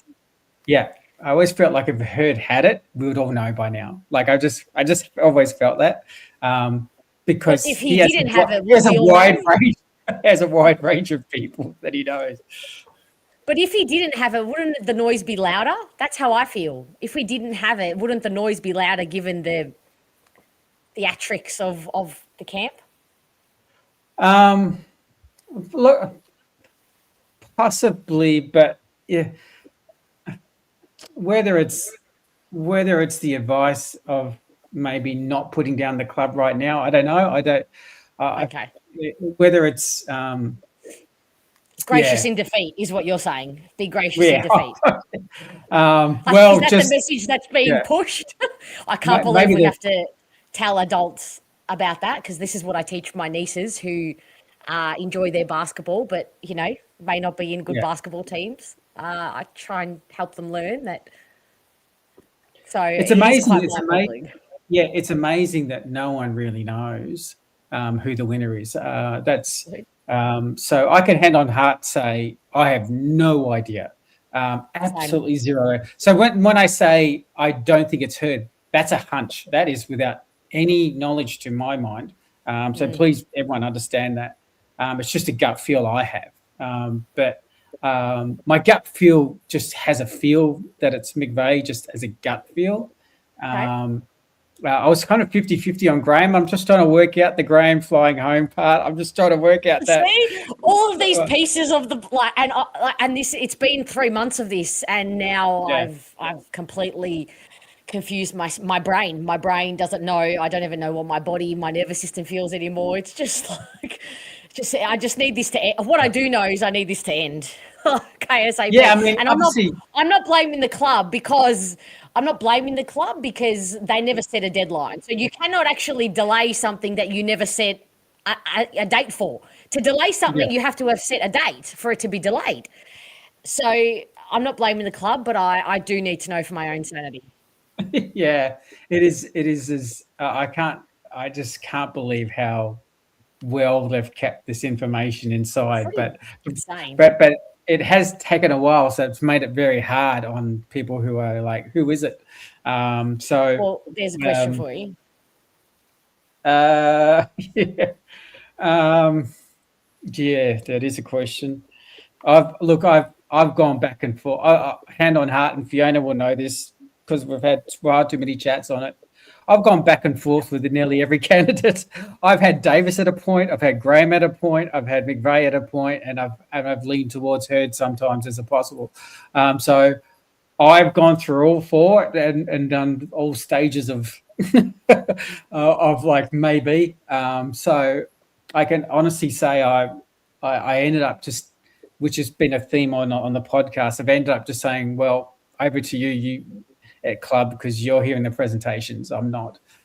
So whoever it is, I think the thankful part of it for me is the fact that I too have gone backwards and forwards on all of them, but I came around and thinking, well, I'm not greatly adverse to any of it. Like, I'm not offended by any of them to the point where I'm laying down the law. So at the end of the day, I was just like, so who cares really? If I'm not overly having a visceral reaction in a negatively visceral reaction to any of them, well, can I even lose here? No, not really. No, I mean, I won't lie. I do really like Graham's story in life, and what that could bring to a young group. His maturity, the things that he's gone through in life, the resilience that he would have had to gone through and face some really dark things and gone through things and come out through the other side seems to be very inspirational when you talk to the Fremantle players and you hear snippets about him as a leader. I think there's something really appealing to me about that, about where Essendon are shaped right now. So I think he would be one the players look up to a lot, and he would bring them through.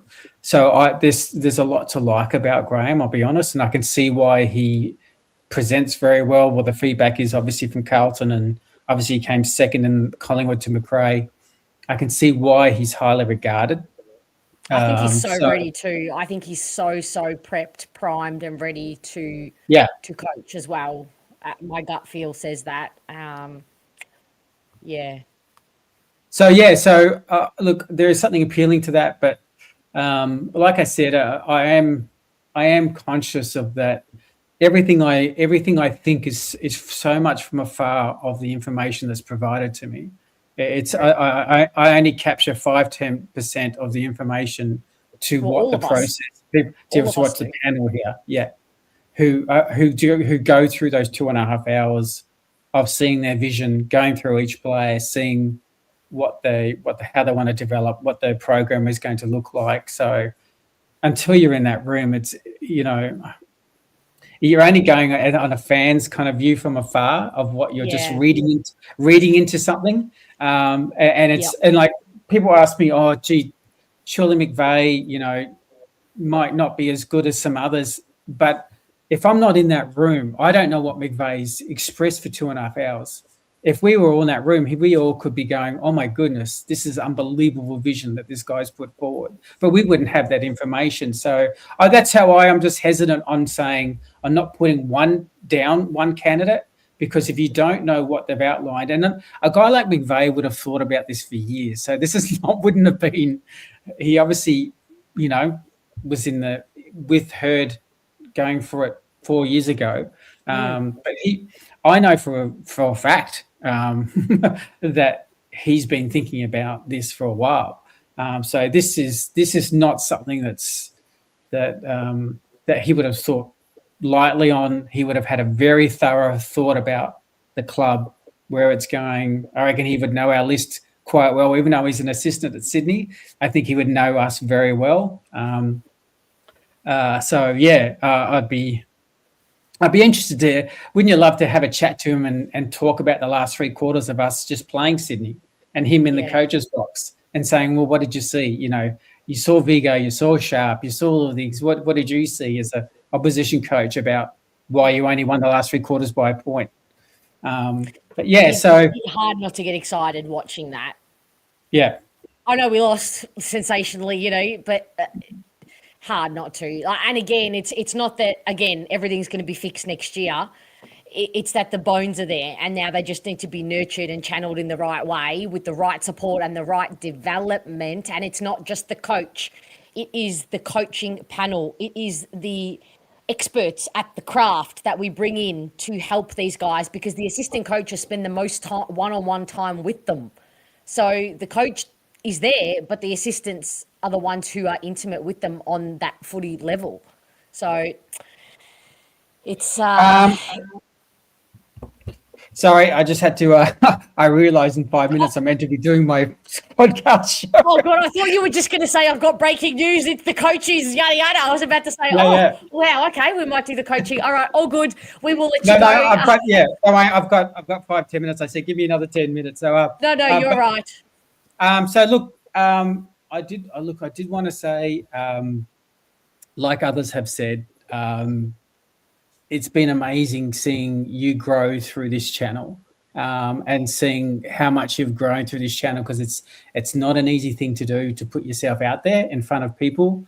And I can say it's not, I hope people understand this, it's not an easy thing to do, to put something out there and have comments available to it, because with that becomes opposition fans also. It's not just Essendon fans, it's everything that you trolls and you, when you put yourself out there, it's really courageous. I can tell people, like even I've copped a few this week, and that's fine. I've got thick skin, but it's not easy. So what you've developed here and the growth of what you've developed in the community, I hope you know how much you're loved, because I think that's the key thing that you need to understand from this year, is the thousands that love you dearly and have access to have this feedback in this community. And it's just been, I think, a blessing to many, many, many fans. So credit to you. And our friendship has just gone on stronger and stronger, and it's been one of my highlights of the year. So I just wanted to say that, and I just wish you go bigger and better next year.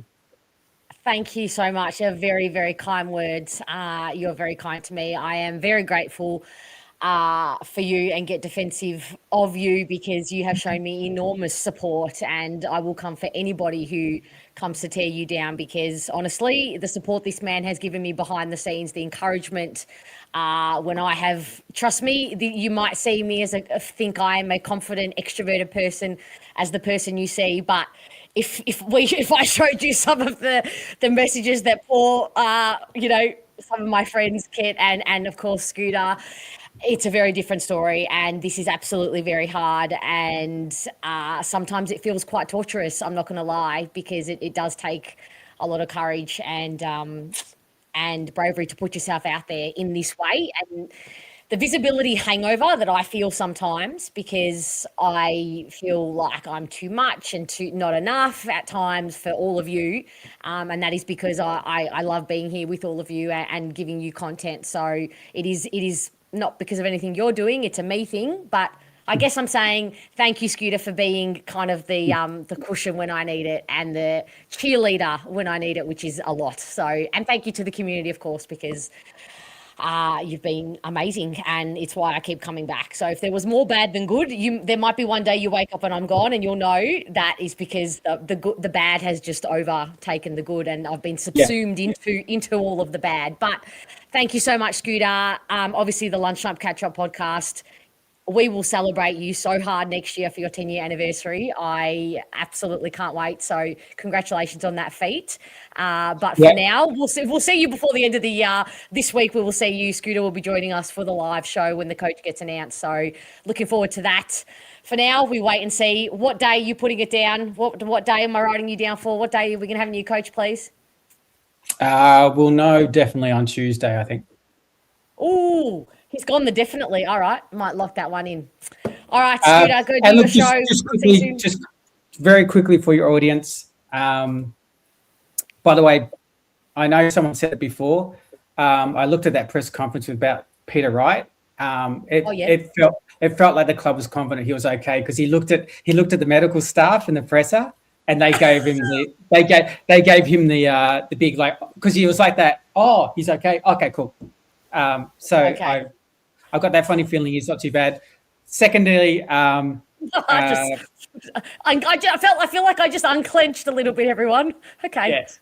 So secondary, obviously everyone knows I love the draft and under 18s, but I watched a half of Kobe Buick on the train ride home. He absolutely, whoever this team was, he single-handedly destroyed this team. So I saw him kick 3 goals from the midfield and just tearing this game apart. They won easily. So there's good things happening and there's good things to come. Oh, no, we might have to tell Kobe to just hold his horses. It's going to cost us so much next year, but he'll be worth it. He'll be worth it. It's okay. We good. All right. Catch you, everyone. Take care. We'll talk soon. Good night. Catch up. Bye.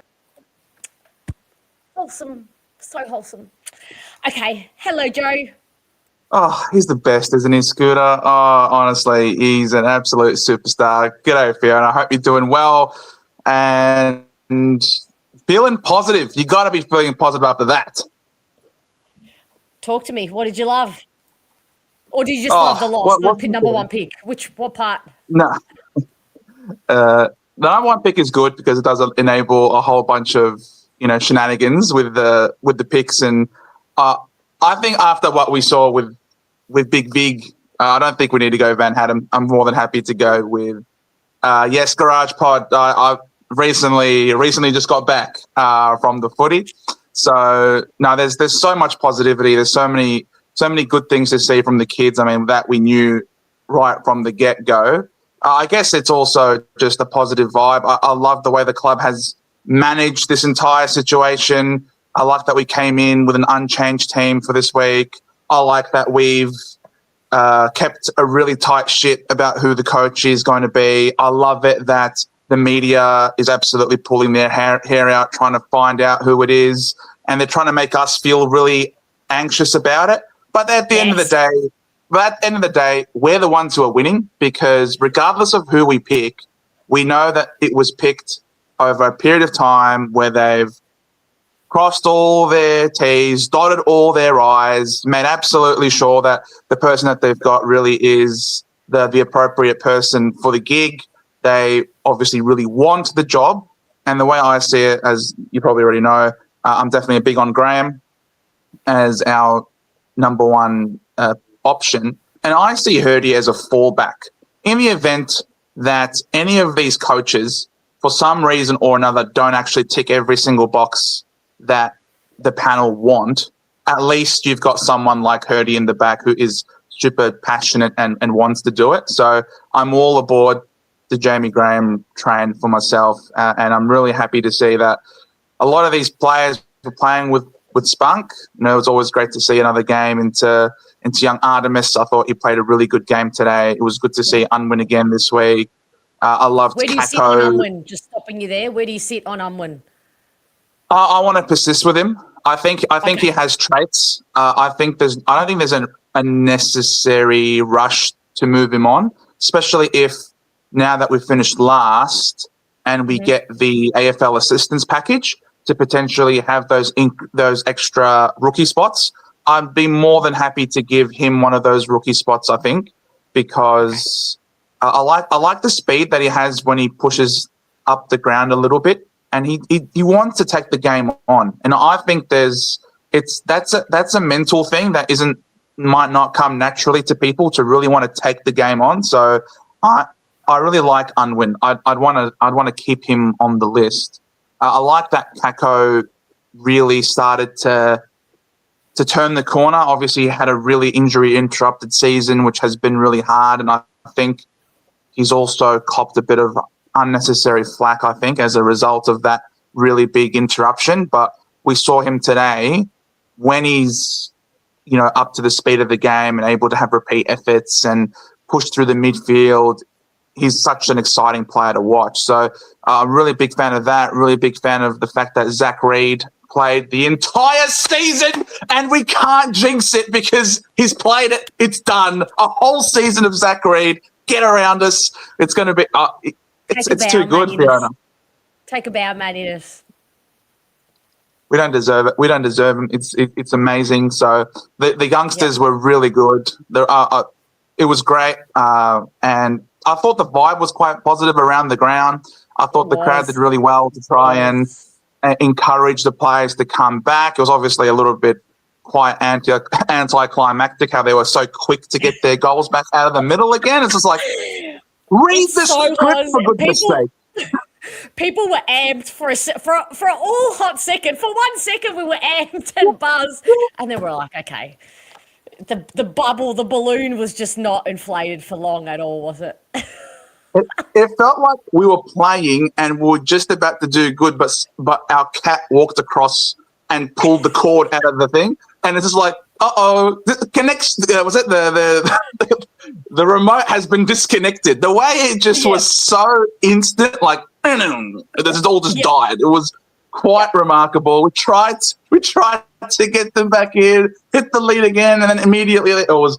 Look, credit to Port.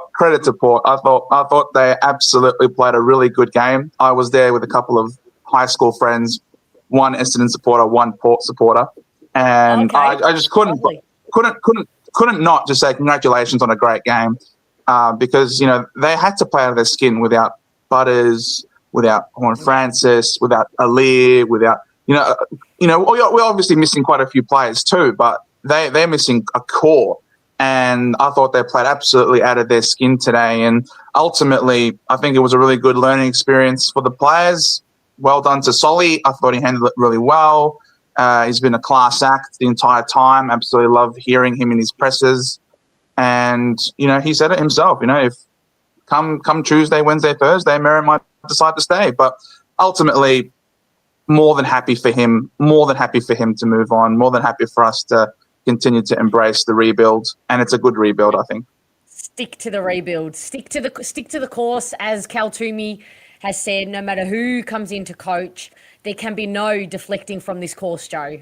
They can't. No, absolutely not. We've gone too far, and the thing is, why would we want to go away from it? Rosa has done such an amazing job in selecting the players that he has at the picks that we had them at. And now this year, when we have probably the best draft hand that he's had to work with, we're onto a good thing here, and we can do some really cool shenanigans trading with the wink agreement with Port. We won't bid on Cochrane at pick 1. We'll bid on Walker. We'll pick someone else. Your the bid for Cochrane can come at pick 3 from Richmond, for example. And we can get a really cool agreement in place where we could potentially have 2 top 5 picks in this draft, which would be absolutely amazing, obviously, because we finished last and he bid. Would you do that deal? Yeah, I would. Absolutely, I would. Absolutely, because I don't necessarily think Port Adelaide are going to be challenging anytime soon. And I think where we will benefit so much more in having more talent on the field across the board. Might as well double down on the rebuilds, absolutely get all the best players that we want, not just because they're Essendon supporters, but because they genuinely are really good and fill a need for us, which, you've been screaming for many years about the lack of small forwards. So I think it just makes sense. At this draft, load up, get 4 or 5. I don't care. We're going to get extra picks from the AFL. I want 4 at a minimum. No, I'm obviously being silly, but they've got to be. Yes. We've got to at least come away with 2. Yeah, agreed. I agree wholeheartedly. And I love a key defender as well, obviously. Yep.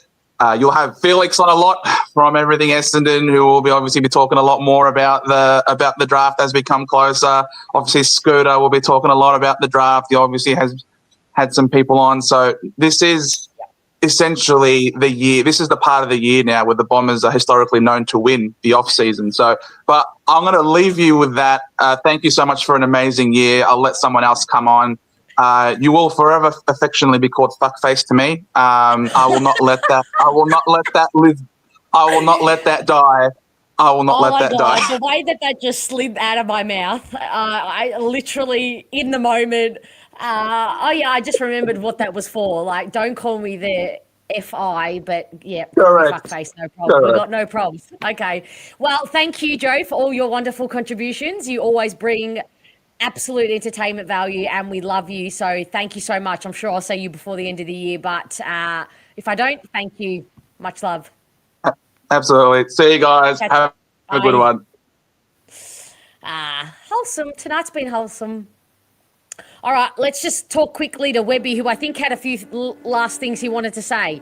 Did you have a couple more things you wanted to say quickly? Just quickly. Yes, I did have a couple of things to say. And Okay. that is, well, we've got the wooden spoon, which in a way is a bit of a prize, but we get first round draft pick.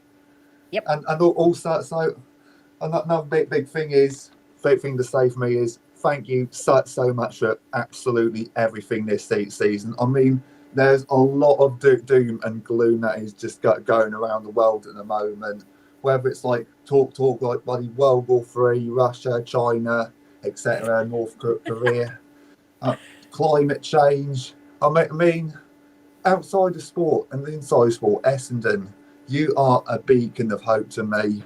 And just seeing you and seeing everyone else here on Fan Cams just now just makes me feel so happy. I mean, if it weren't for you and Bomber Banter, I don't think I'll be happy as I am right now.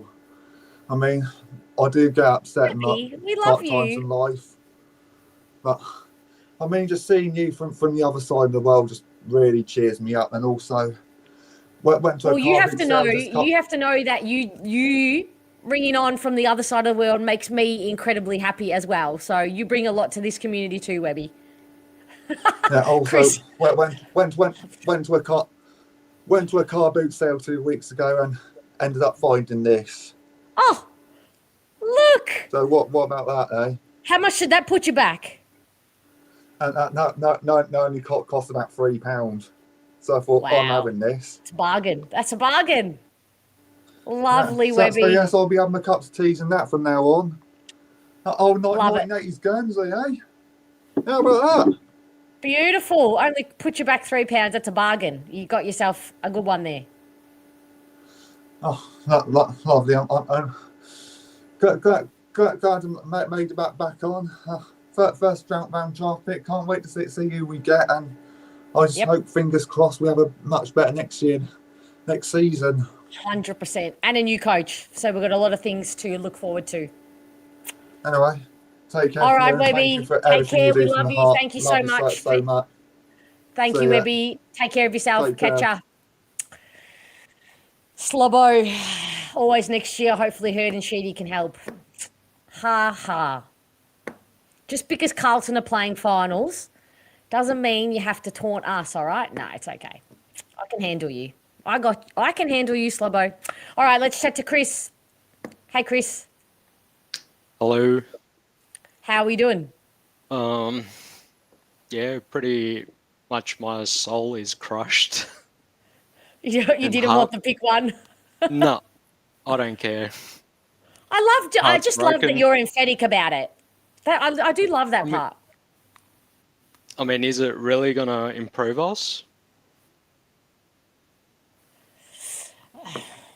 Who knows? McGrath None of us have a crystal ball, unfortunately. McGrath was pick nobody one, knows. wasn't he? Beg your pardon? McGrath was pick one, wasn't he? When he entered, yep. So, what kind of a player has he turned out to be? Not the best. I'm not saying he's a dud or anything, but not like a Kaya Loman, those type of players, if you know what I mean. Yep. I see what you're saying. Even with the other senior players, like I said last week, only Merritt's our really good, senior player, and Ridley. And they're both leaving.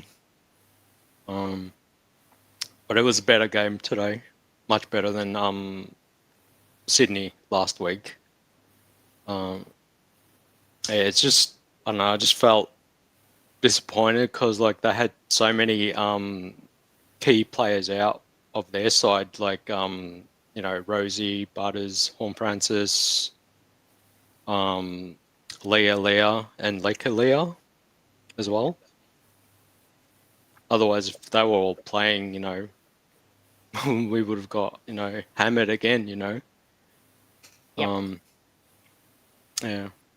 I mean, I liked how Reece Unwin's like sort of like tap, like when he tapped a few sides on the along the boundary to set up goal for Peter Wright. Yep. That was a good. Nice little shepherd too from Yeah. Perko. Are you keeping Unwin? You're being ruthless. I mean, so he's got a bit of pace into him. I think He does. Yep. we need players like with a lot of pace. Okay. There was a few times, like I think earlier in the first half, we just stopped and overthinked, and you know, to kick the ball forward rather than keep going, you know, forward. As the centre bounce, I was like, yeah, I expected that, you know, that last one, you know, for them to score, you know, at the very last, you know, minute.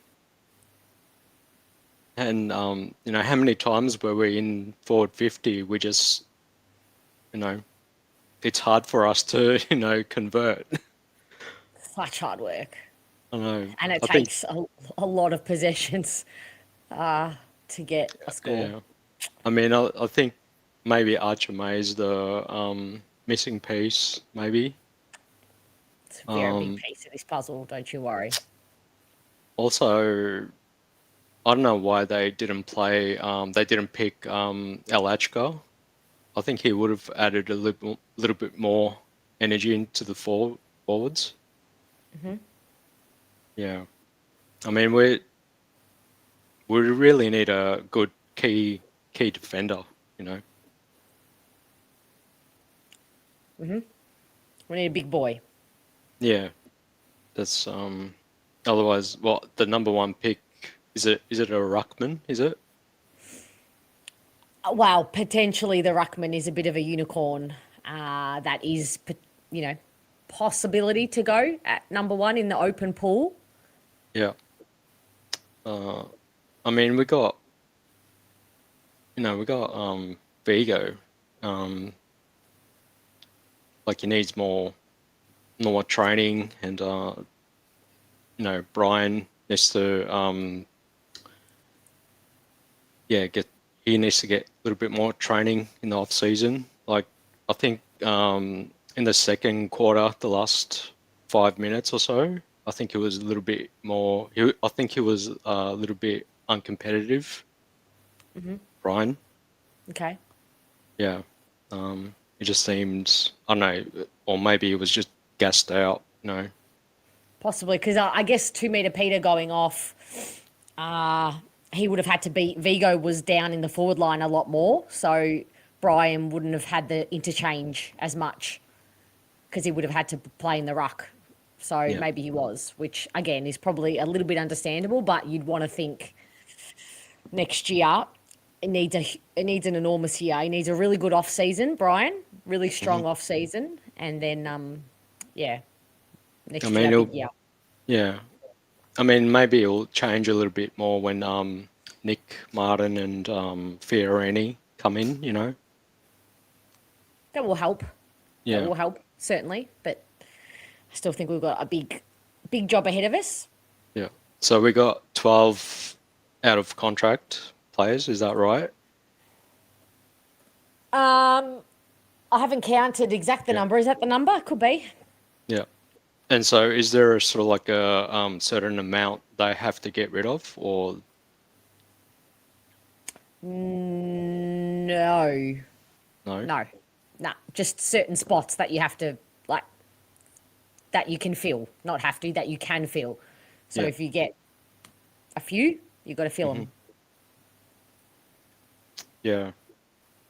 Yeah, I mean, on the coaching situation, I'm a bit I don't know, who I really want. But what Joe said before, like if it's say Graham, head coach, and kind of like Hurd sitting, in some sort of department, I don't think that will work. I don't think that will happen, because then the noise will still continue if we're sort of like 0 and 5 or so and so, because Okay, Hurd wait, is so still in the because Hurd sorry. is like inside the is actually inside the Just pause the coaching Yeah. discussion for a second. Mhm. Is there really? I did not realize, Moby, 3 minimum players each year that you have to get rid of. Like you have to get rid of delist 3, a minimum of 3. That's interesting. Okay. Yeah, I thought it was just how many spots. This was kind of what I was thinking. How many spots you have to fill will determine the number of delistings. Okay, maybe I'm going to have to investigate that. Put a pin in that one. Sorry, continue, Chris. Yeah, like if it's sort of like that scenario, say like Graham, head coach, and Hurd is like inside, doing not assistants or something else, and Like a head of coaching. yeah, and we're like 0 and 5, losing, then the noise will still, will still grow amongst Hurd supporters, get rid of Graham, Mhm. it'll be that, the noise will grow. Mhm. Even if maybe even if it's McVeigh as well, like there's just so many people want Hurd, to return. Mhm. Yeah, so that's my thought on it, Yeah, that's fair enough. That's a fair enough for you. When do you think it'll be announced? Well, I thought they said next week. Well, next week, Not this coming not week. not this coming week. Next week. No. No. All right. No. Well, Definitely they this. well on TV they said early this week. Yeah. They said within. But well, what not do you within think? about What 48 do you hours. think? That's what that for maybe Tuesday or something. Okay. Or Wednesday. Yeah, I'm feeling or Wednesday, Tuesday's heating up. Look, if the Well, club is Wednesday the listening latest. and care, if the club is listening and care, Wednesday would suit me better, just from a practicality point of view.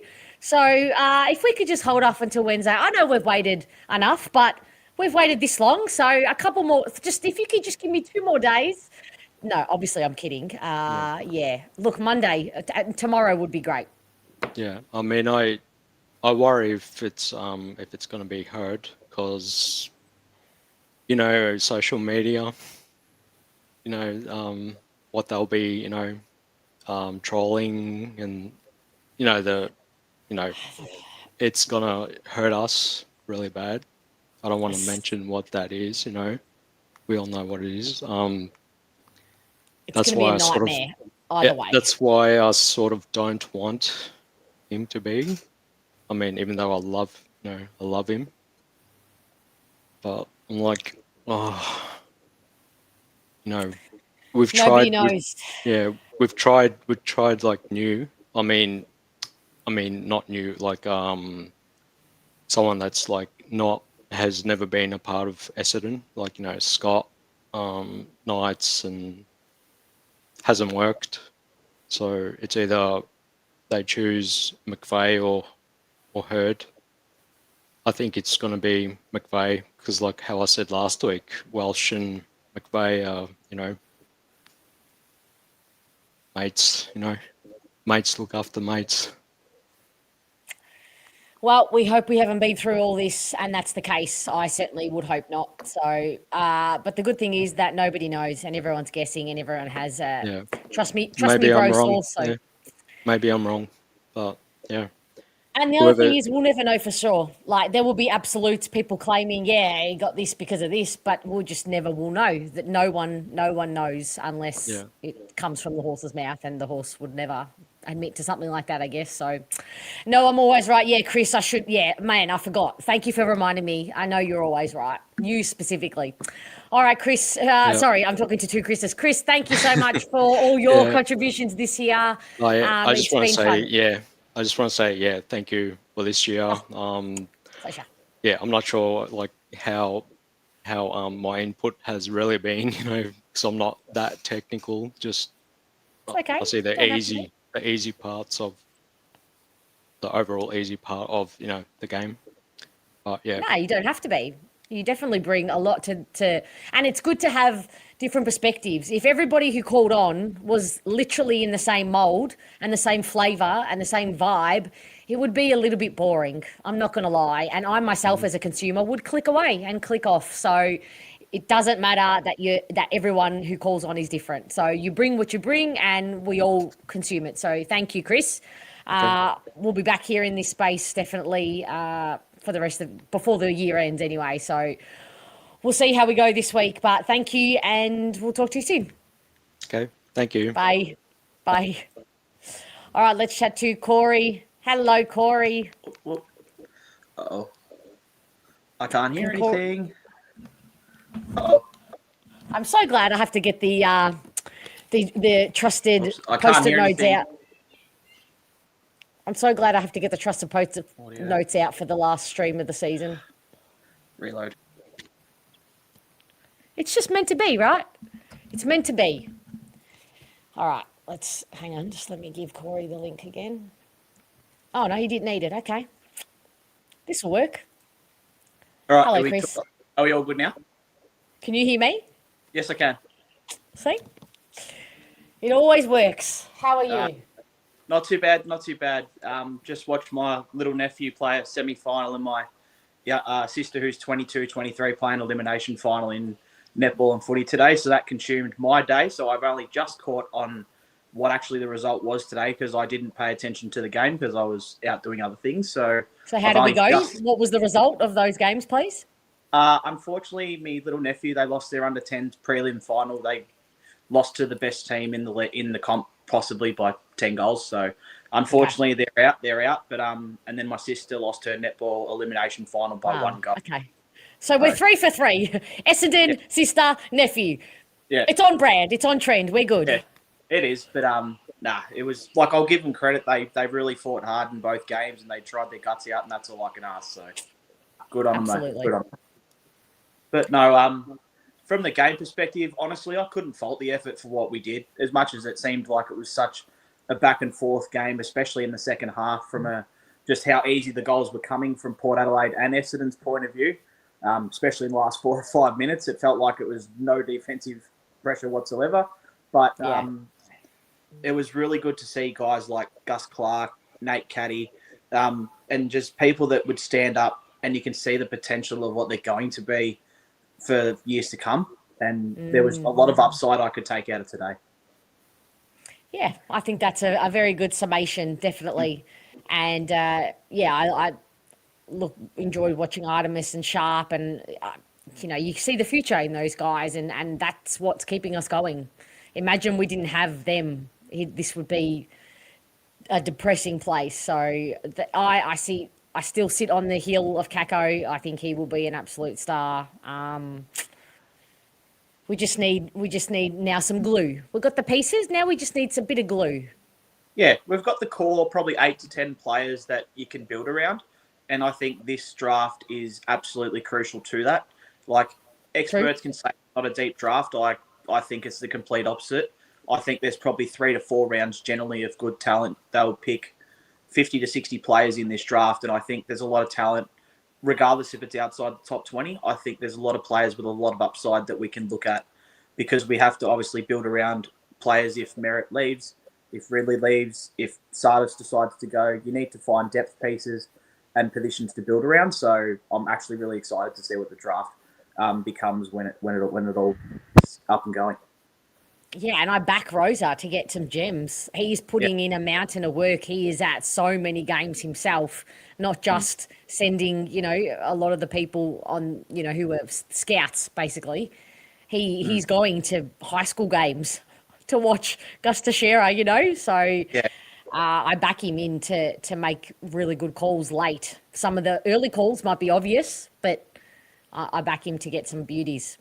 Yeah, I'd like to think from two people I know personally that have nominated for this draft in Cody Templeton and Keenan Boy, who are both from Gippsland Power. One is a high half forward / pinch hitting mid. Pretty much is a leap and bound upgrade from anyone we have at half forward. And Keenan Boy is a perfect depth piece for Kako and Huss in what I think we need in the forward half. Obviously, back six, we do need a lot of help because Lewis Hayes hasn't gone on yet.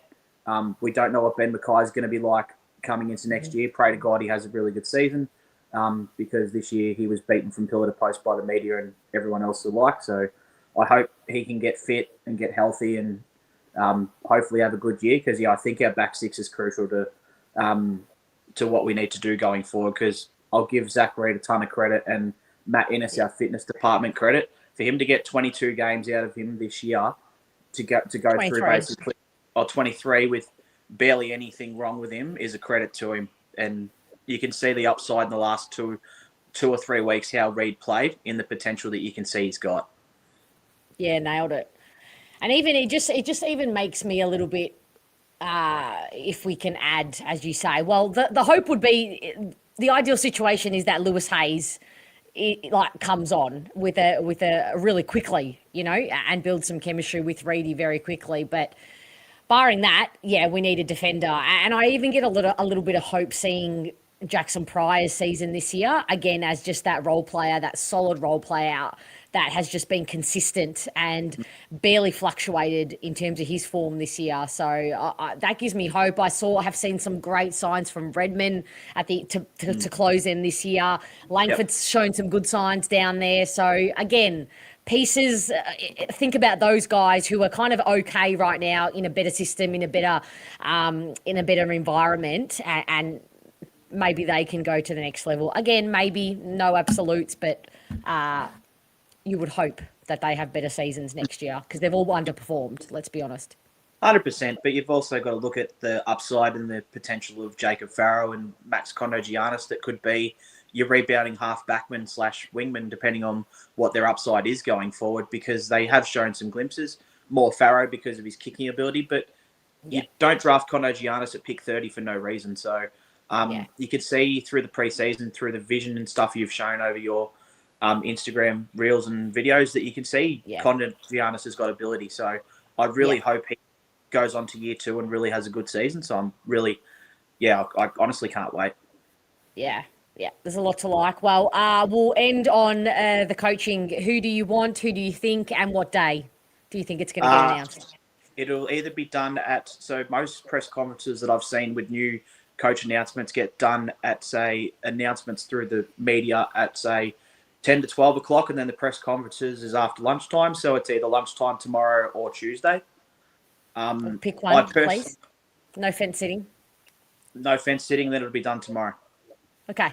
It'll be done tomorrow. Let's manifest that, please, team. Everybody put out tomorrow because that would suit me better.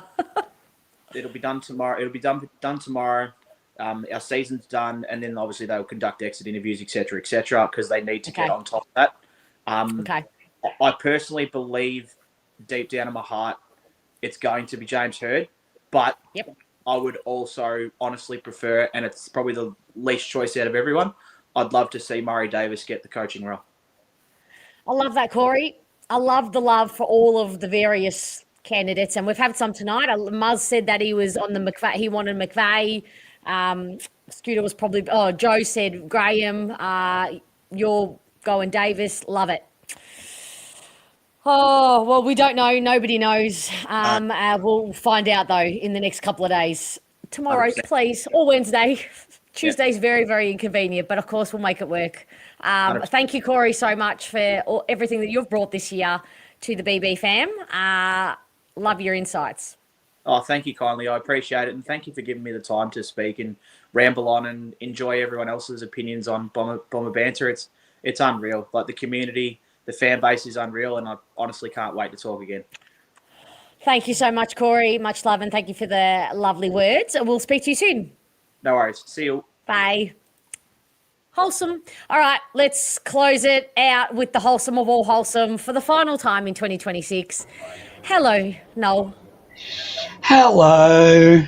It's over. Thank fuck for that. I've run out of jokes and funny intros. I need to get no, that was a good one. I just took a deep breath out. I felt that, Noel. So thanks. I've got Mexican Coke today, the best Coca-Cola, because I don't drink Coca-Cola generally. Mexican Coca-Cola is different. What the hell is Mexican Coca-Cola? It's Coca-Cola from Mexico. Well, no, really? Yeah, and the difference is that they use corn syrup rather than sugar, so it tastes different. And where do you buy it from? You can get it from 7-Eleven and some of those,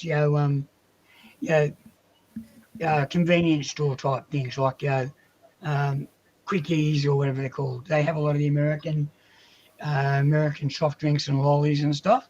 So, please, can you imagine? Like, we don't need Noel on any kind of substance. Like, it is not required in this instance. Yeah. Well, actually, if I get drunk, it's probably a good thing because I go to sleep. I tend to be a lot quieter after I've had a few. So maybe a Mad Monday might be a good thing for me.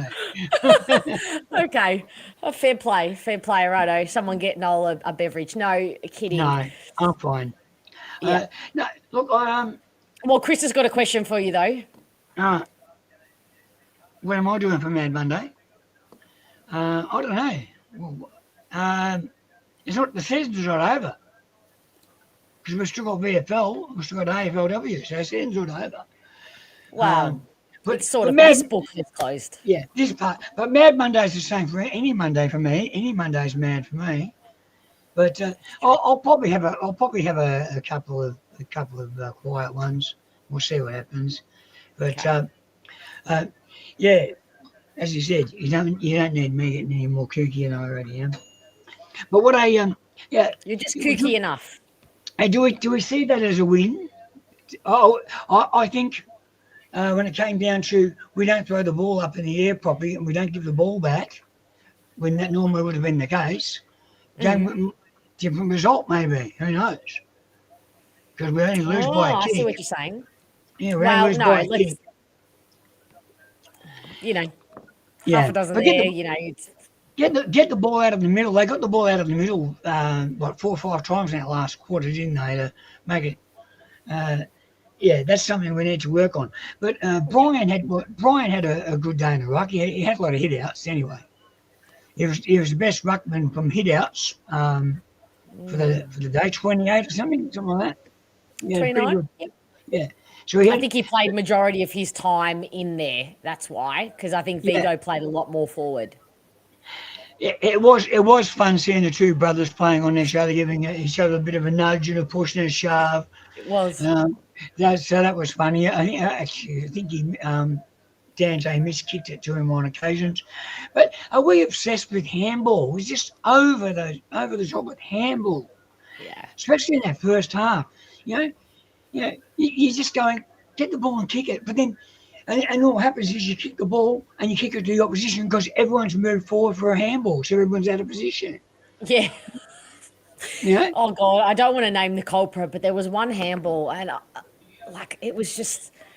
I thought to myself, these players are already on the Mad Monday celebrations? Because you're right, the handball. Well, it's not just how many we do; it's how bad the technique is on the handballs that I have issues with. And there's, I know a lot of people like Caldwell, but he seems to just be very casual. Okay, 1 or 2 occasions there, just casual and dribbled the ball along, had a perfect opportunity to dribble the ball along, seems to just go through the motions sometimes, because, but what a game from Caddy. That's what we've been looking for all year. Accurate kicking in front of goal, because he's had those opportunities in other games and he hasn't nailed them. This time he's nailed them. He's had 6 goals. He's had a big day, and I think he worked in the forward line much better with Rice as well. They positioned themselves and get each other's way, So maybe slowly it's coming together for him. But and the Swans are doing what we expected to do. They're going to win the game, and North Melbourne's going to choke like normal. So that's looking good. Oh, yeah, I forgot there was a game on now. Yeah, okay. Well, the game's over now, so the Swans had a win. They did too.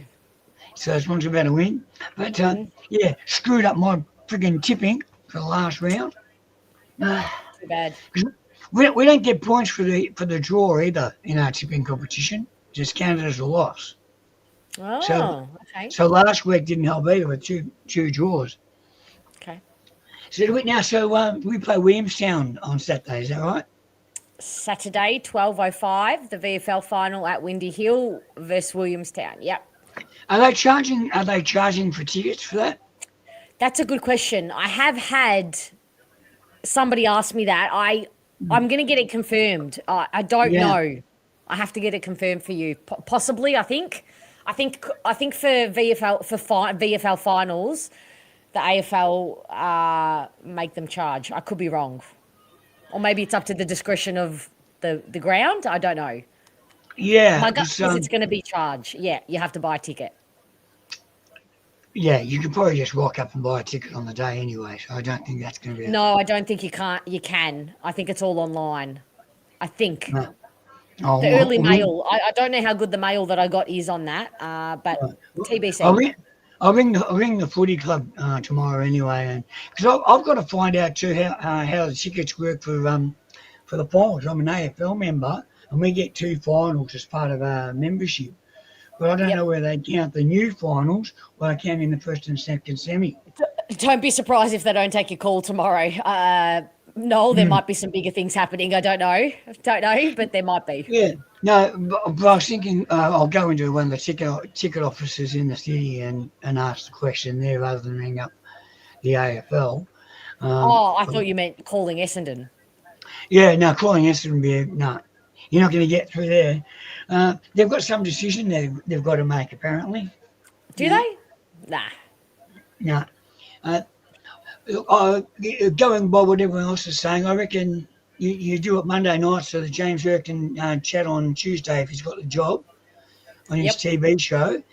So that's one. I'm thinking that had Heard got it would have been announced already, although with the other issues happening in the media with the, with the Geelong thing and the Swans thing, maybe that also has delayed the announcement because we didn't seem to care too much. I've gone all fuzzy. You've gone blurry. No, what the hell? No. It's all the alcohol I've been having. Oh my God. There are some things that have happened on this fan cams that are so fitting that I don't know. My PC internet went down today for about an hour, so I think everyone's internet's gone down. And my computer absolutely blew up, as I mentioned here, just before the Swans game, and I had to get somebody in to fix it up. So that cost me $160 just to get someone to come and fix that. So that was great. But I think my modem is packing it in because it drops out. The modem drops out because it was weird. I had no internet, but Foxtel was working. So. Oh, very good. Yeah, very good. All right. Anything else? Too much Mexican Coke. Yeah. Look. What about the best and fairest? Now we're talking about the best and fairest. What's our chances of seeing Merritt not win out of the best and fairest? Because his game today would give him some votes, you would think. Durham, maybe? Maybe Durham. Steal. Peter Wright will definitely steal. If he hadn't got injured, I reckon he'd be right up there because he's been in coaches' votes this year multiple times, and you know why I know that. Extra attention to that. Roberts to get a few votes as well, I would think. He would have lost. Yeah, he will drop off towards the end of the year, but he Yeah, would have for the started injury. really strongly. Yeah, Yep. and that injury certainly hampered his second half of the season. I think he's been playing with an injury anyway, hasn't he?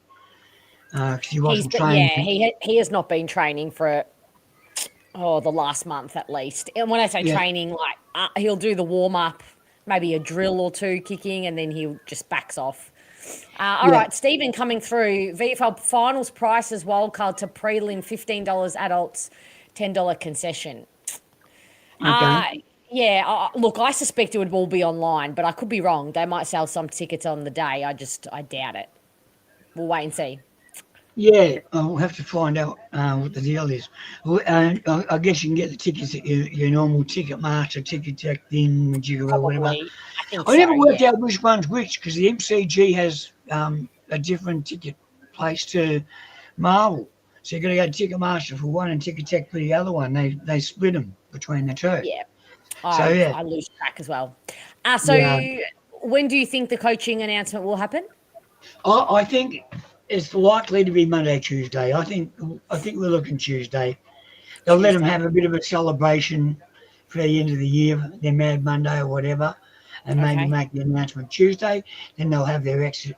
They'll have their exit meetings Wednesday or Thursday, I guess. Out of the players left, how many go? How many will we offload?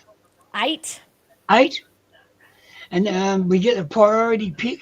We get the number 1 pick. We get the priority pick.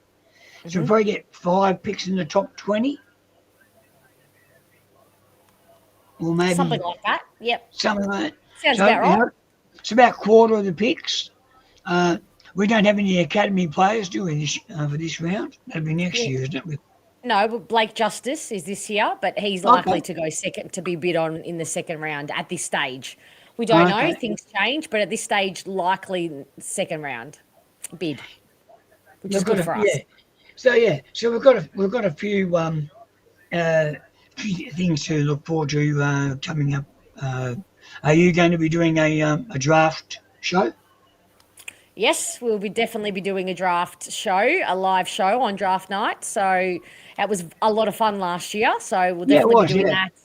But one step at a time. I can't think too far ahead. We're going to do this week is going to be about this coming week is going to be about the coach and the VFL, and then of course the VFL, and then hopefully more VFL because we'll have won that final on Saturday, and there'll be more VFL.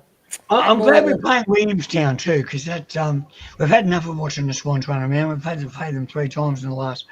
We've played them in the VFL, the AFL, and the AFLW. We've seen enough of the Swans. Can we move on? That's how it works, Noel. You have to actually play them in all 3 competitions once. Yeah, but not in a row. I mean, you could have stretched it out and gave us a bit of a break. You know, had to watch.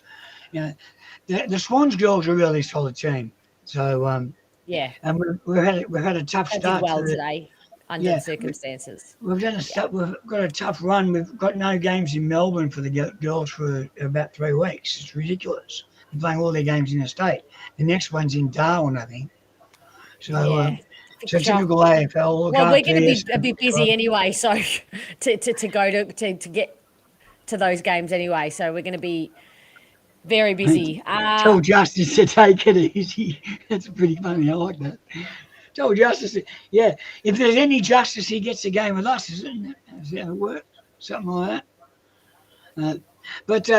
So we'll have justice and we've got convictions as well, because that's what I call Pryor's nickname. It's convictions, Pryor convictions. We've got Pryor convictions. How did you, that doesn't even work. How does Pryor come into it? Convictions. And then justice. So got the 2 together. I see. Yeah. I thought you were okay. Sorry, I've been sitting here for almost 3 hours. I've got a little bit cuckoo. It's been a very long year. No, you get me doing dad jokes. That's what you need. Yeah. Dad jokes. That just went straight through, like in one ear and out the other, so quickly. Oh gosh. Okay. Yeah. Well, it's been the biscuit banter was fun this year. We enjoyed doing that with you and having some giggles. Yes, we had something. I've tried a few new biscuits, added a few new biscuits to my rotation, so that's great. I still got some. What are they? The chocolate ones, the Gaiety. We've still got some in our fridge. We haven't.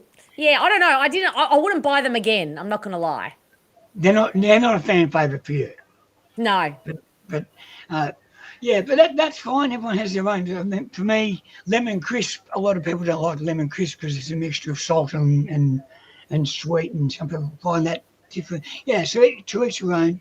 But I found some lollies that I don't like. Okay. They're called bursters, and they're like a Swedish jelly thing. But it's a chocolate gummy. Never seems to work for me. But what I liked about them is that they look like a little milk, like a chocolate milk thing.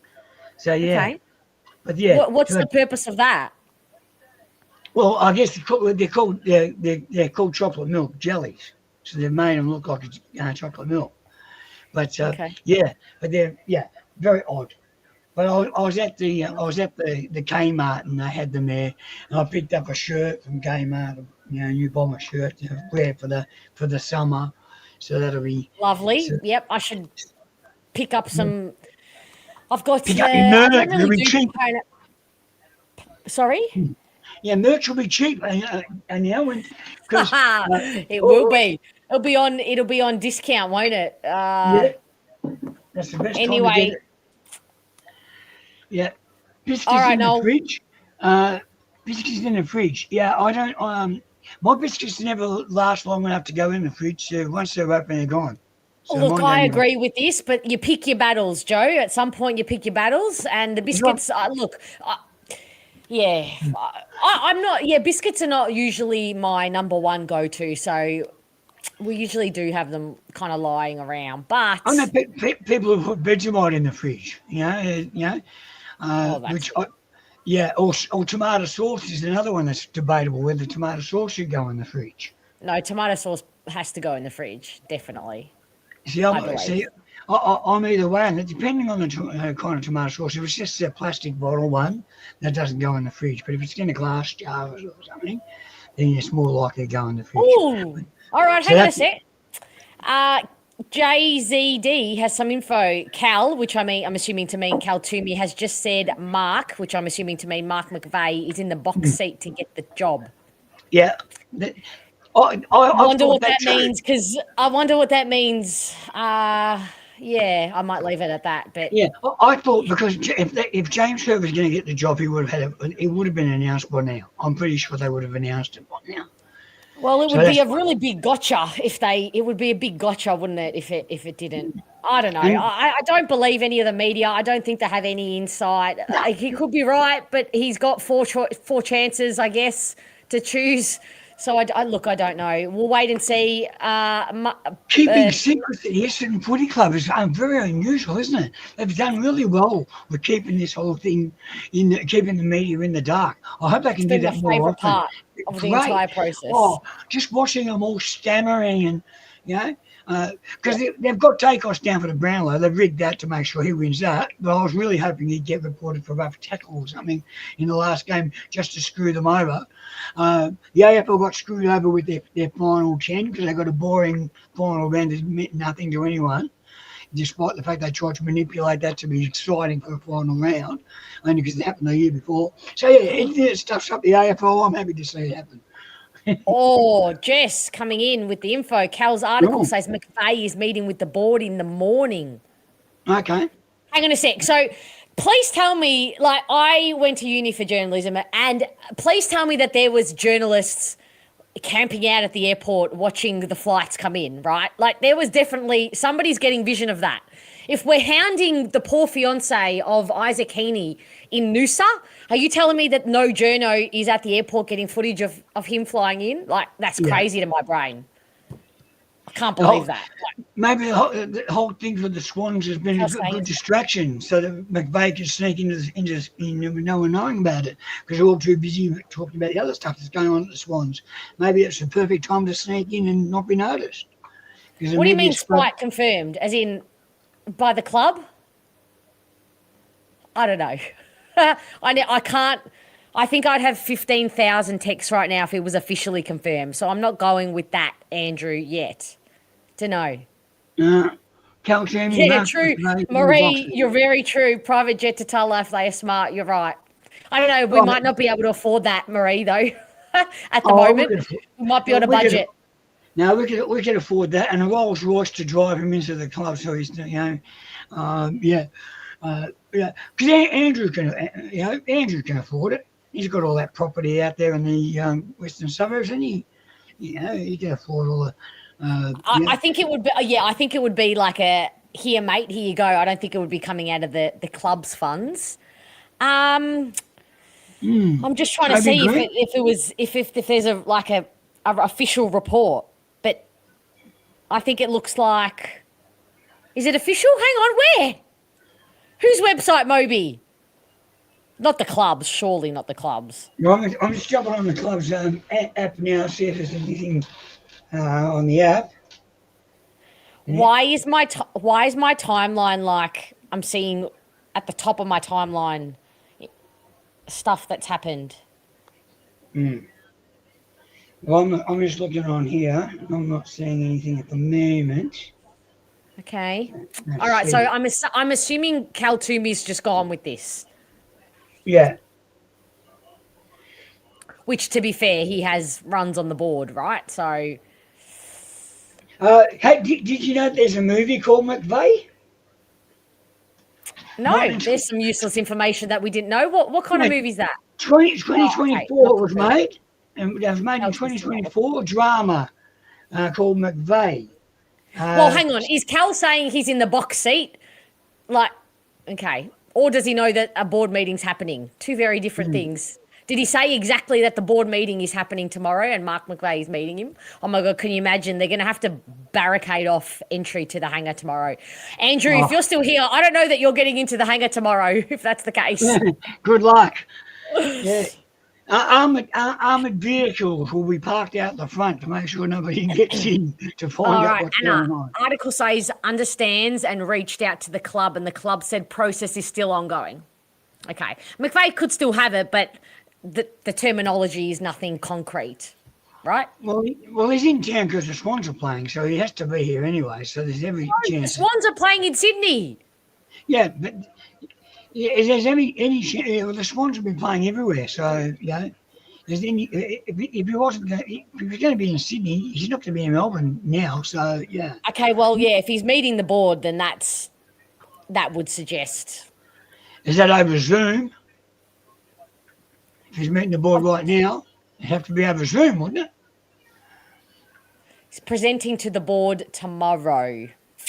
Presenting to the board tomorrow. I would. Is that how Ken Hinkley was presenting to the board, or told that he was presenting to the board for Tassie, and then he turned up and they said, "Congrats, you got the job." Wow. Yeah, to me, it does look like McVeigh will get the coaching job from all that sort of feedback. Because if it was heard, they'd be all over it by now. They'd be all over it. So there's all speculation. And there's no speculation that James Hird got the job. So to me, the speculation, and it's media speculation. It's a board vote. So look, I think the part about none of it's absolute, but the part about it that for me gets me thinking, it's pretty much done, is the fact that he's meeting the board, because that essentially is just a handshake, and then I think the media will then get a hold of that confirmation and we'll potentially have some news. Okay. Yeah, I would say, you come in, like when I auditioned for a TV show or something, they get you to come in and look first. Okay, this guy looks like he could be it. Here's the script. Read that. So here you go. And then they call you back in and say, yes, you've got the part. So I think similar. They've done all the preamble. They've listened to his sales pitch and all the rest of it. So now it's just that point. It's just the final icing on the cake. That's how I look at it. I agree. Restless Radio. I think it's what it would be as well. Yep. Just to keep the media biting away. All right, Noel, we're going to Anyway. end it there, my friend. We're Thank gonna- you so much for all your contributions this year. And It's been fun. Thank you for It's been a letting us ride. have Thank a- you. Yeah. Thank you for cheering us up. Thank you for cheering us up this year when we've needed a bit of a smile and a bit of dumb fun to distract us from the car crash that we have been made to watch on field this year. So we thank you for that, Noel. And thank you for giving us a voice as supporters. It's great to have a voice, a positive bunch of people here. That, I can take just as much as crap from people as much as anyone else. And it's all good fun. So, so thanks, fuckface. Joe, thank you, Joe, for that. I appreciate it very, very much. Noel, take care. We'll probably see you back here before the end of the year, but on to the VFL finals and a new coach. VFL. So Woo! News. See you soon. Let's get the news. See ya. Bye, Catch ya. everybody. Bye. Wowee. We got information in lifetime. That's cool. Chris, going to miss you saying click the 3 dots in the top left corner, but loved coming on here for a chat. Awesome channel. Much love, Chris. I now have the beautiful invention of the post-it note, so no longer have to resort to the charades of 3 dots, but might bring it back for fun sometime, hey? All right, everybody, we're going to end it there. The final fan cams of 2026. I say this, but I say this with full love. Thank God that is over.